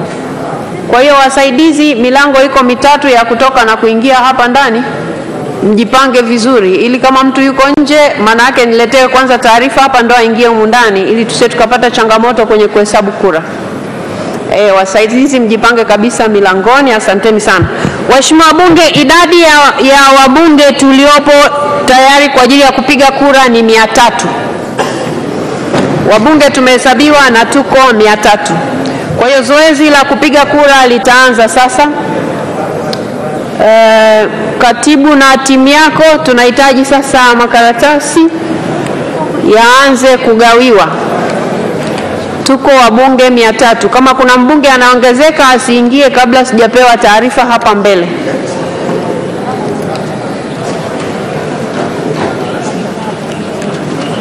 Waheshimiwa wabunge, wakati wanawaletea hizo karatasi, mtapewa karatasi za kupigia kura 4 kulingana na makundi yale 4, na kila karatasi imeandikwa upige kura ngapi. Kundi la kwanza unapiga kura 3 kati ya majina 6 na mtayaona hapo. Kundi la pili mnapiga kura 2 kati ya hawa 5 walioko kwenye hiyo karatasi ya kura.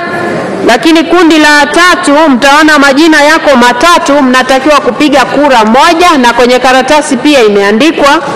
Na pia kwenye kundi la 4 mnatakiwa kupiga kura 3 kati ya wagombea 6 waliopo. Na niwakumbushe, kwenye sehemu ya kupiga kura 3 ukipiga 4 kura imeharibika. Nadhani hilo limeeleweka. Na kwenye kura 1 ukipiga 2 imeharibika. Kwenye kura 2 ukipiga 3 imeharibika, vivyo hivyo na nyingine zote.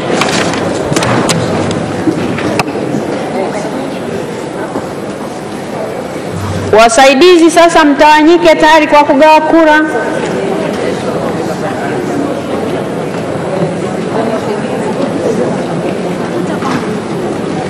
Sasa ngoja tuelewane. Nyinyi mlioshika karatasi mmeshika za kundi moja moja? Mmeshika karatasi za kundi moja moja au makundi yote? Kundi moja moja. Wewe umeshika makundi mangapi? Kundi moja.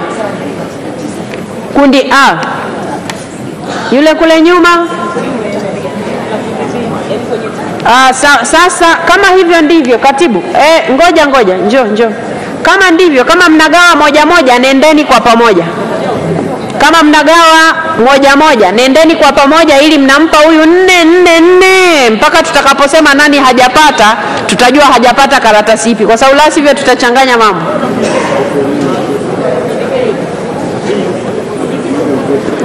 Hebu njoo, usichukue hiyo karatasi yache tu, haina neno.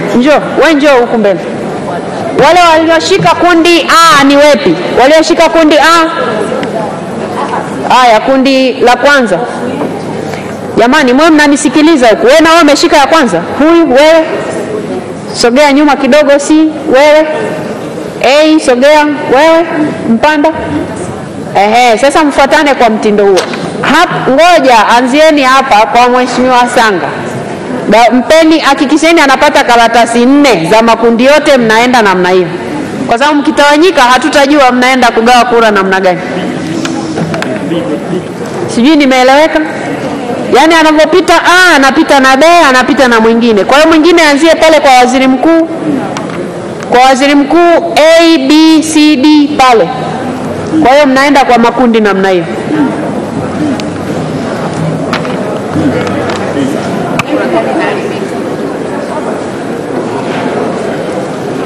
Haya, Mheshimiwa Sanga una karatasi ngapi? 4. Profesa, hapa mmeongozana na profesa. Daktari 4. Haya, sawa. Mheshimiwa Spika, kuhusu ufafanuzi kidogo. Ufafanuzi wa jinsi ya kupiga kura. Ufafanuzi, karibu. Mheshimiwa Spika, ulikuwa unatangaza ufafanuzi wa kupiga kura. Nitaka kufahamu Katika ballot paper imeonyesha kwamba kuna sehemu unapiga watu watatu. Umesema mkipiga watu wanne kura imeharibika. Je, katika watatu nikiamua kumpigia mmoja?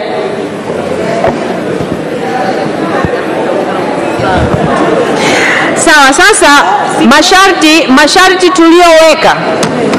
masharti tulioweka kwenye hizi karatasi za kura na masharti aliyokuwa ameyasoma katibu mapema. Karatasi inaelekeza hivi, kwa mfano kundi A inasema piga kura 3 tu kwa kundi hili. Weka alama ya vema. Weka alama ya vema. Sasa kwa sababu imesema piga kura 3, haijasema piga angalau. Piga kura 3. Usianze hapa na mtaka mmoja tu, kwa sababu zinatakiwa 3 ndio hesabu zetu ziende vizuri. Wewe nani ambaye hujamsikia hapa mpaka upige kura pungufu jamani? Si mmesikia wagombea hapa jamani? Yani wewe ukose watatu kati ya hawa, kweli haiwezekani.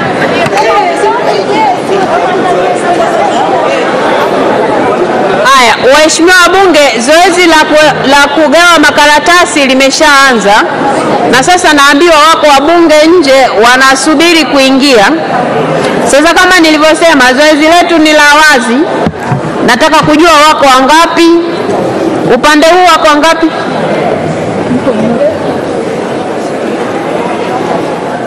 Mheshimiwa, ngoja. Mheshimiwa Mariam Kisangi, na kuona unaingia. Ulikuwa umeshahesabiwa au hapana? Kwa sababu wewe msaidizi hapo mlangoni ndio unataka kunichanganya. Lazima nipewe taarifa. Au ametoka upande huu anahamia huko. Asante sana mheshimiwa. Shukrani. Haya, huko mheshimiwa Mwakagenda anaingia na natakiwa nipate taarifa kama alishahesabiwa au hapana. Mheshimiwa Mwakagenda, wakati tunahesabu ulikuwepo ama hukuwepo? Kwa hiyo waheshimiwa bunge, ile 300 inakuwa 301. Tumeshasikilizana eh? Mbunge mmoja ameongezeka. Mheshimiwa Kamwele, naona umesimama. Sema na kisemeo. Mheshimiwa Spika, wakati wajumbe wanahesabiwa nilikuwa nje. Mheshimiwa, umepita mlango upi?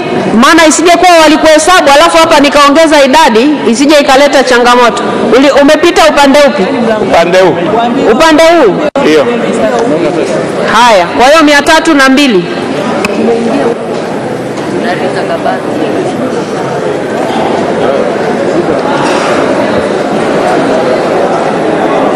Taarifa Mheshimiwa Spika. Waheshimiwa wabunge, asiingie, hata nyinyi wasaidizi huko milangoni, asiingie mtu kabla sijaambiwa. Taarifa Mheshimiwa Spika. Mheshimiwa Joseph Mwagama. Mlango mkubwa kuna Mheshimiwa Zaitun Swai alikuwa hajahesabiwa. Mheshimiwa Zaitun Swai, tunakuwa na 303. Mheshimiwa Zaitun Swai. Kwa hiyo hapo wanakuwa wameongezeka wabunge 3 zaidi. Kwa hiyo 303 jumla. Waheshimiwa wabunge, narejea tena kwa sababu la sivyo mtakuwa hampigi kura na ni haki yenu ya msingi. Kama hukuwepo wakati wa kuhesabiwa, wasaidizi wa milangoni mnaniangusha. Asiingie mtu bungeni kabla sijapewa taarifa. Haya, wabunge ambao walikuwa hawajahesabiwa. Naona Mheshimiwa Rita Kabati umesimama. Umepita mlango upi? Msaidizi hapo mlangoni, unahitaji msaidizi mwenzio aongezeke, maana unaingiza watu wengi sana na uniambii. Haya, namuona Mheshimiwa Catherine Magige, Mheshimiwa Rita Kabati, Mheshimiwa Bona Kalua, Mheshimiwa Mary Masanja. Hao ni wabunge 4 wameongezeka. Kwa hiyo tunakuwa na 307. Msaidizi uliyeko upande huu, mbunge asiingie kabla sijapewa taarifa. Nadhani hilo limeeleweka.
hapa.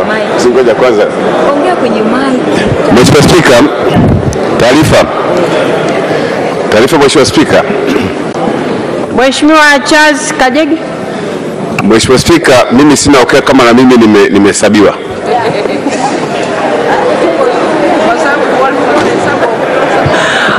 Waheshimiwa wabunge. Waheshimiwa wabunge, sawa. Sasa ili zoezi naona linakuwa gumu kama mtu anasema hajui ama anajua. Hakuna neno, tusiwe na wasiwasi. Hapa na idadi ya 307, lakini nimeshaagiza wasaidizi wahesabu tena sasa hivi.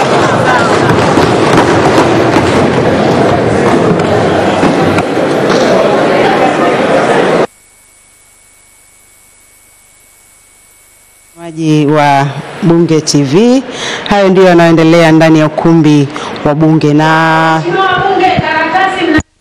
kupiga kura hakujatangazwa bado. Naona kuna watu mmeanza kuweka tiki huko.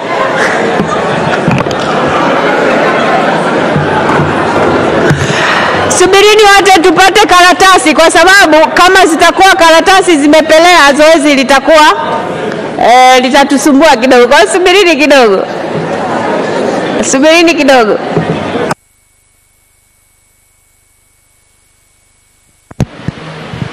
Wakati zoezi la ugawaji karatasi, ambapo hadi sasa idadi inaonyesha wabunge walioko ndani ya ukumbi wa Bunge ni wabunge 307, na wakati huo huo zoezi la kuhesabu wabunge walioko ndani likiendelea.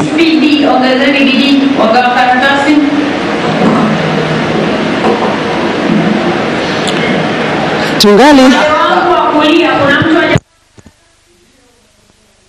karatasi karibu mmoja zote hazipo hapa. Mheshimiwa Getere, manake umeingia baadaye. Jirani yako mbona anazo? Hapana, ni hizo tumepewa 2 tu mheshimiwa. Hakuna karatasi nyingine ya 3. Umepewa ngapi? 2 tu. Na wao wameshaondoka, wameenda upande wa pili. Haya, ngoja nisaidie. Mheshimiwa Getere, nisomee za kwako, ni kundi gani na kundi gani? Kundi B na kundi A. Bado C na D. Jamani, makaratasi C na D upande huu bado hayajafika. Mheshimiwa Spika, hata huko bado. Hata huko mheshimiwa. Mheshimiwa Spika, hata huko bado. 2 au 3? Hata huko bado, tumepata 2 tu.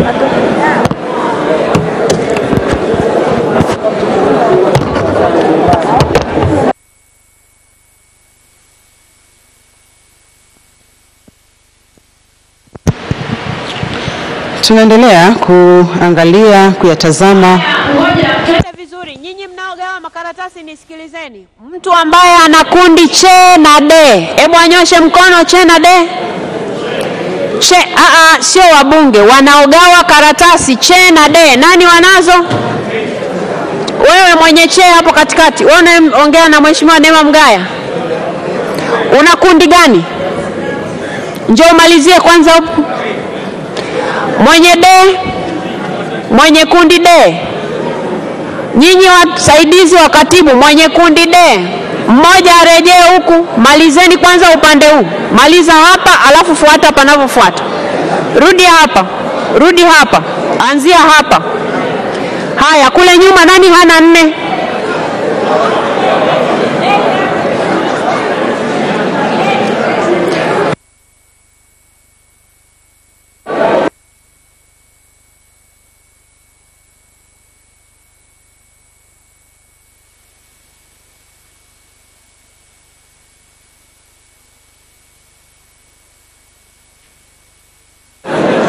Upande wangu wa kulia hapa, kuna mtu hana karatasi na ni ya kundi gani?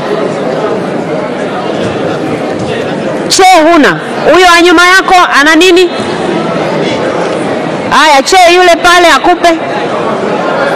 Kuna mtu hana hapo mbele. Zinakuja.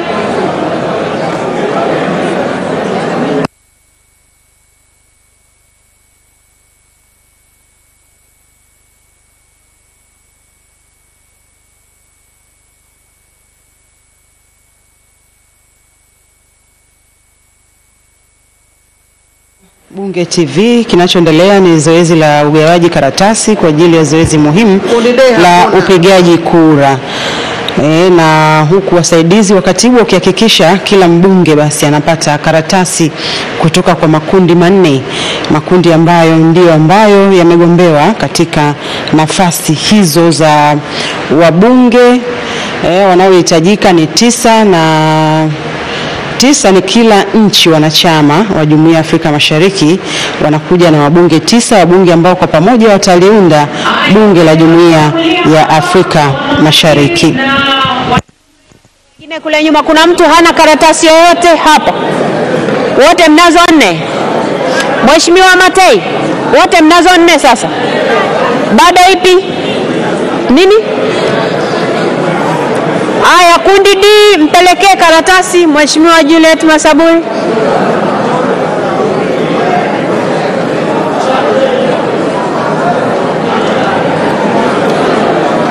Aya, waheshimiwa bunge mlio nyuma ya Mheshimiwa Waziri Mkuu, kila mtu ana karatasi 4. Jamani, mnaojibu hamko nyuma ya Mheshimiwa Waziri Mkuu. Nyinyi wote mnazo hapo? Mheshimiwa B hatuna huku.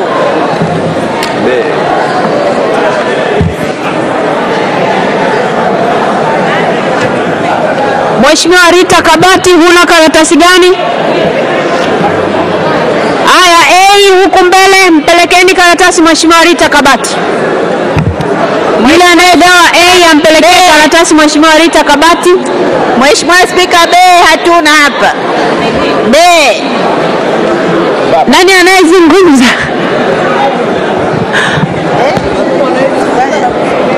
Aya, Mheshimiwa Juliet Masaburi umeshapata? Mheshimiwa Juliana umeshapata? Umeshapata?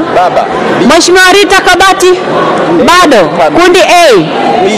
Jamani, kundi A mtafutieni karatasi Mheshimiwa Rita Kabati. Kundi A. B. Kundi A Mheshimiwa Rita Kabati. Mheshimiwa Spika, kundi B. Yuko hatujapata A, B wala C hatujapata. Sijui ni nani anazungumza? Nani anayezungumza? Mheshimiwa Ridhiwani Kikwete, huna karatasi gani? Naona umenyosha. Okay. Upande wangu, Mheshimiwa mwana, huna karatasi gani Mheshimiwa Naibu Waziri? B. Yeah. Aya. Modesta, karatasi B kwa Mheshimiwa Naibu Waziri. Karatasi B kwa Mheshimiwa Naibu Waziri. Haya, upande wangu wa kulia Mheshimiwa Mkuchika, una karatasi 4. Una karatasi 4. Upande wangu wa kulia kuna mtu ana karatasi pungufu ya 4? Hakuna.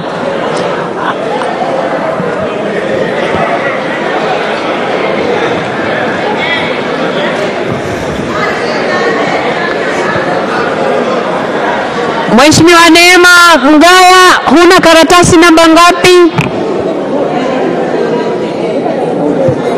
Namba 4 Mheshimiwa Spika, namba 4. Namba D.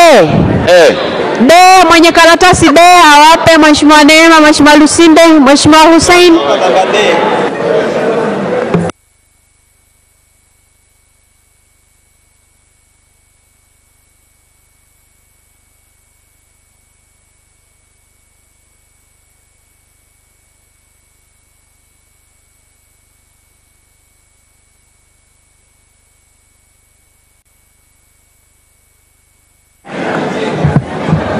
Kizingiti, nasubiri idadi ya wabunge walioko humu ndani ili nimruhusu Mheshimiwa Rose aingie.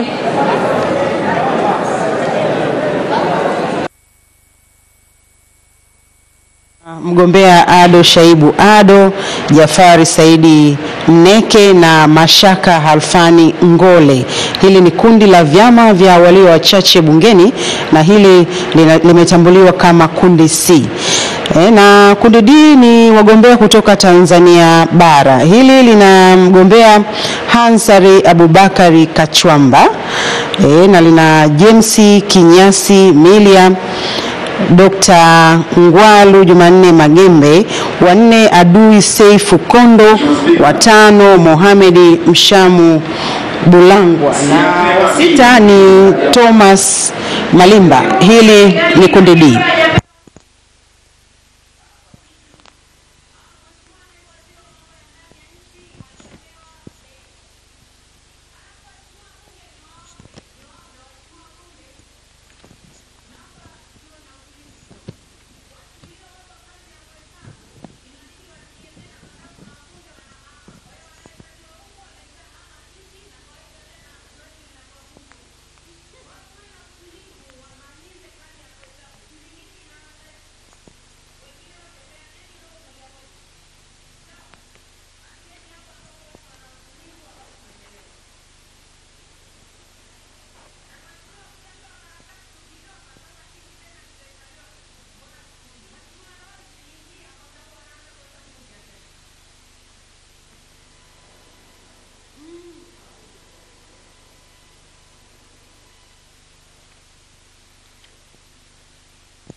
Zoezi la ugawaji karatasi likiendelea ndani ya ukumbi wa Bunge, ambapo wasaidizi wakiendelea kugawa karatasi na kuhakikisha kila mbunge anapata karatasi kutoka katika makundi yote manne.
Zoezi la kukusanya kura likiendelea ndani ya ukumbi wa Bunge. Hili likiendelea, tujikumbushe sifa za mtu kuchaguliwa kuwa mbunge wa Bunge la Jumuiya ya Afrika Mashariki, sifa ambazo zimeainishwa katika ibara ya 50 kifungu cha pili, ambapo ni kwanza kabisa, ili mtu achaguliwe katika nafasi hiyo awe raia wa nchi mwanachama husika. B, awe na vigezo vya kumwezesha kuchaguliwa kuwa mbunge katika bunge la nchi yake kwa mujibu wa katiba ya nchi husika. Usipoteze kura yako. Na C, asiwe waziri katika nchi mwanachama. Mheshimiwa Bunge, baada ya uhakiki wa Bunge kwa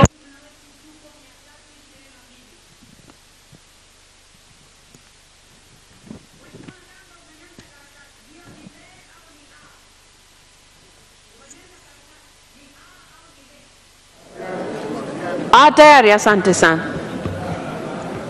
Waheshimiwa wabunge ambaye bado ana karatasi A mkononi anyoshe juu.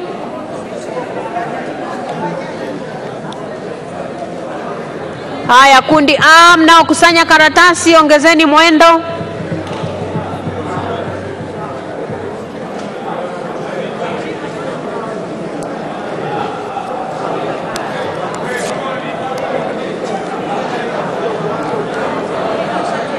Sanywa kutoka kundi A. Kumbuka kuna makundi manne. Kuna kundi A, B, C na D. Na wabunge ambao wako ndani ya ukumbi wa Bunge kwa ajili ya kutekeleza zoezi hili muhimu ni wabunge 322. Tunaendelea kuzipitia sifa za mtu kuchaguliwa kuwa mbunge wa Bunge la Afrika Mashariki, na tumekwisha kitizama sifa ya kwanza, ya pili, na sasa tunaendelea na sifa ya tatu, kwamba ili uweze kuchaguliwa kuwa mbunge wa Bunge la Jumuiya ya Afrika Mashariki usiwe waziri katika nchi mwanachama.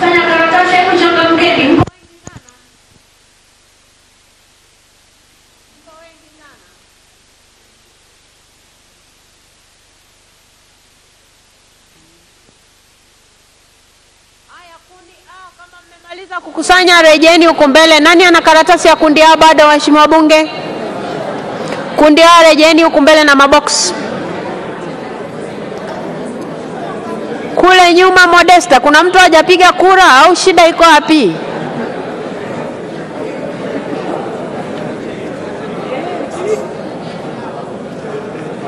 Waheshimiwa wabunge, tunawatangazia ili muandae karatasi zenu mapema.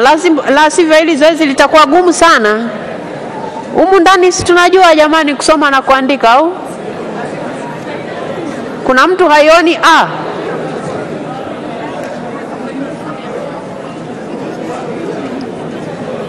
Aya, tafadhali kusanyeni hizo kura zote kwenye box moja, kundi A.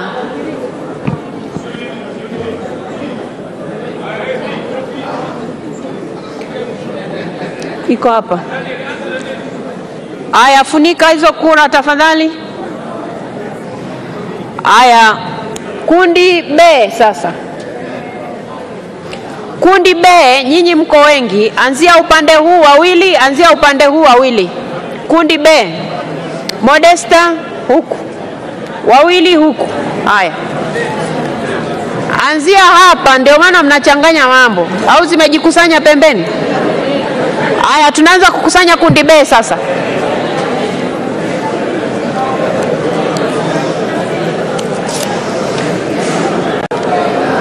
Waheshimiwa bunge, ushauri, kwa sababu kura ni siri na umeifunga, mpe mtu wa pembeni kuliko kumfanya mtumishi azunguluke kwenye viti. Kura ni siri na umeifunga, mpe mtu wa pembeni ili wapite kwenye hayo maeneo ya kupita.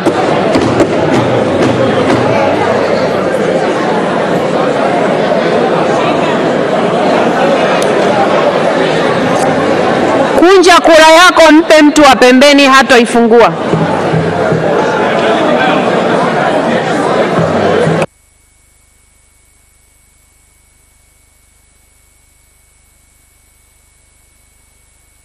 Kusanya kura lipo kundi B, yakiwa yamesalia kundi C na kundi D, nasi tunaendelea kuzitazama.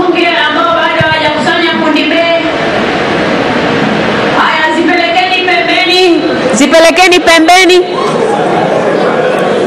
Upande anaopita mhudumu ndio peleka upande huo.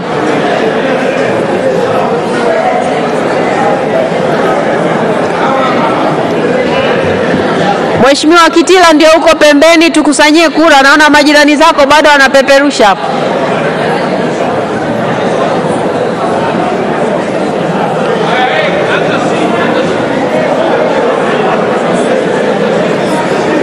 Msichanganye mambo, si hatujaanza. Wenye karatasi B wanyoshe juu. Karatasi B. Haya, B rejeni huku mbele kama mmemaliza kukusanya faster. B rejeni huku mbele na mabox. Waheshimiwa wabunge, andaeni kura C, kundi C. Andaeni kura C na pelekeni pembeni. Andaeni kura C na peleka kwa mbunge aliyeko pembeni. Haya, tunaenda vile vile kundi C sasa. Kundi C, anzia huku, wengine wawili waanzie huku. Nenda kwenye zile za katikati pale.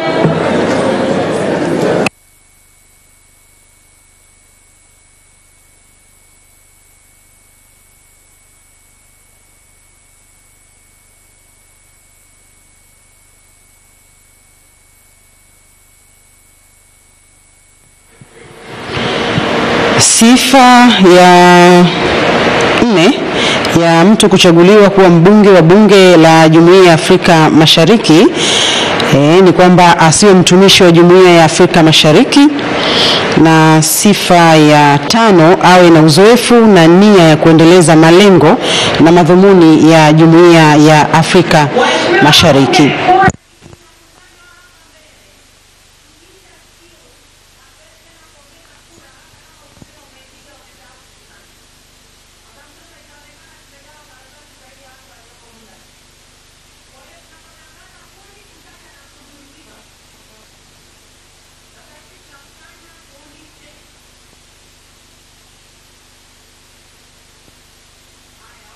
Meshamaliza kukusanya hizo, waanze kujiandaa kukusanya kundi D.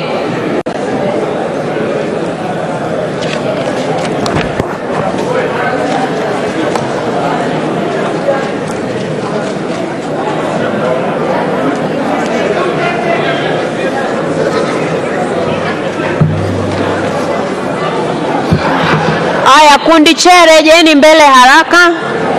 Wekeni kwenye boksi ambalo limeandikwa kundi C.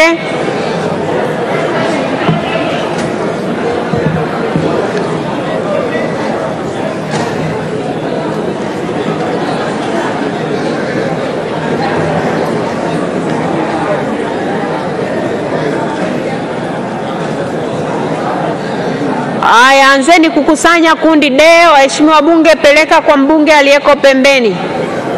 Kundi D zinaanza kukusanywa sasa.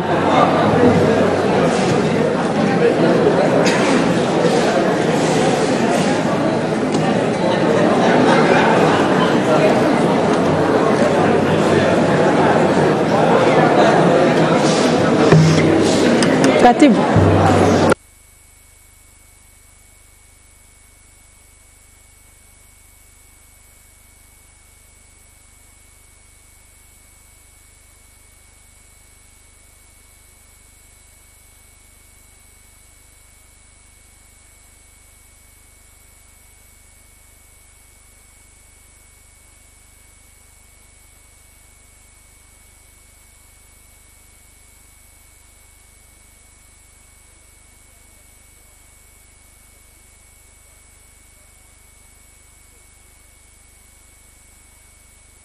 Tazama sifa 4 na sasa tunaitazama sifa ya 5.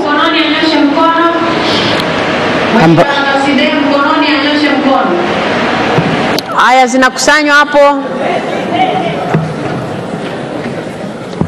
Mwenye karatasi D ainyoshe juu ili ikusanywe. Haya, D mlioenda kukusanya rudini huku mbele. Rudini huku mbele muweke kwenye boksi lililoandikwa.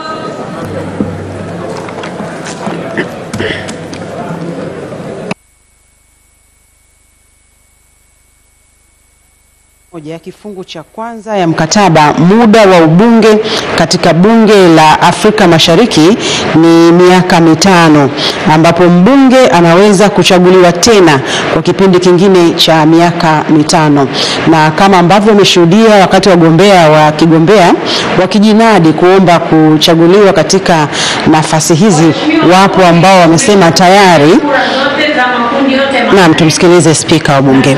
Sasa linalofuata ni la kuhesabu hizi kura, na kanuni zinanipa mimi mamlaka ya kuchagua watu ambao nataka wakanisaidie kusimamia hili zoezi la kuhesabu kura pamoja na wasaidizi kutoka ofisi ya katibu. Kwa hivyo nimewateua waheshimiwa wabunge wawili, Mheshimiwa Dr. Joseph Kizito Mhagama na Mheshimiwa Grace Tendega. Kwa hiyo waheshimiwa wabunge wawili hawa wataenda kutazama hilo zoezi la kuhesabu kura na wataongozana na hawa wengine ambao wanaenda kuhesabu. Katibu, kwa namna mlivyojipanga sasa,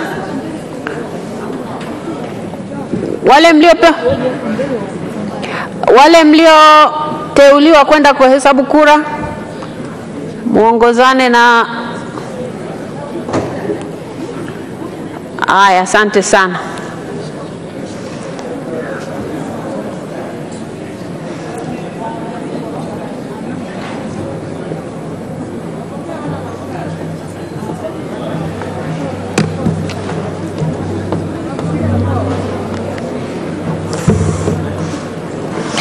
Naona kuna wabunge wanajiuliza tatizo, ndio maana wanasema nikisimama hapa mwe mnanisikiliza, kwa sababu kuna maswali mnauliza ambayo yameshasomwa utaratibu hapa. Wagombea wako 20, mnataka kila mgombea akawe na wakala. Kanuni yetu ya 11 inaeleza utaratibu. Kwa hiyo na mmesomewa humu ndani, na ndio maana wameteuliwa hao wawili kwa ajili ya kwenda kufanya kazi hiyo. Kwa hiyo msiwe na wasiwasi. Waheshimiwa bunge, sasa kura zimeenda kuhesabiwa kwa kutumia kanuni ya 5. Kwa kutumia kanuni ya 5 ambayo inanipa mamlaka ya kutazama uendeshaji bora wa bunge na mambo nayo. Na sasa hapa tuna ratiba mbele yetu na wagombea kama mlivyoona wako 20. Kwa kila mtu lazima ahesabiwe kura zake, zoezi ambalo litachukua muda kidogo. Sasa kwa kutazama ratiba yetu, tuna ratiba manake baada ya uchaguzi bado kuna mambo mengine yanapaswa kuendelea. Sasa kwa kutumia mamlaka nilionayo chini ya kanuni ya 5, pamoja na kwamba ninayo yote naweza kufanya maamuzi, lakini nimeamua kufanya maamuzi leo ya kidemokrasia. Kuna namna mbili, aidha tuendelee na ratiba iliyoko hapa tukisubiri matokeo, au turudi saa 11 tupewe matokeo na tuendelee na ratiba. Sasa demokrasia, tuendelee na ratiba ama turudi saa 11? Tuendelee na ratiba. Tuendelee na ratiba. Katibu.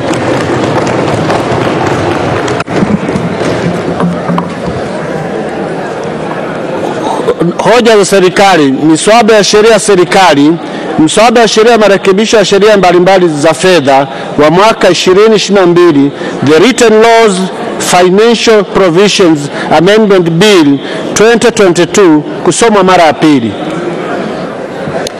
Waheshimiwa wabunge, hoja hii ilikuwa imeshawekwa mezani asubuhi, na hivyo nimuite Mheshimiwa Waziri wa Fedha na Mipango, Mheshimiwa Mwigulu Lameck Nchemba aje atoe hoja yake.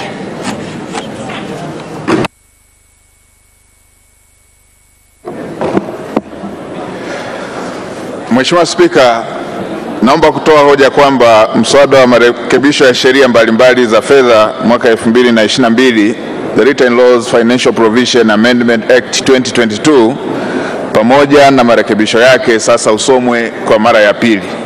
Mheshimiwa Spika, awali ya yote napenda kutoa shukrani za dhati kwa kamati ya Bunge ya Bajeti chini ya mwenyekiti wake Mheshimiwa Silo Daniel Baran, mbunge wa Babati Vijijini, kwa kujadili kwa kina mswada huu na kutoa ushauri mbalimbali ili kuboresha.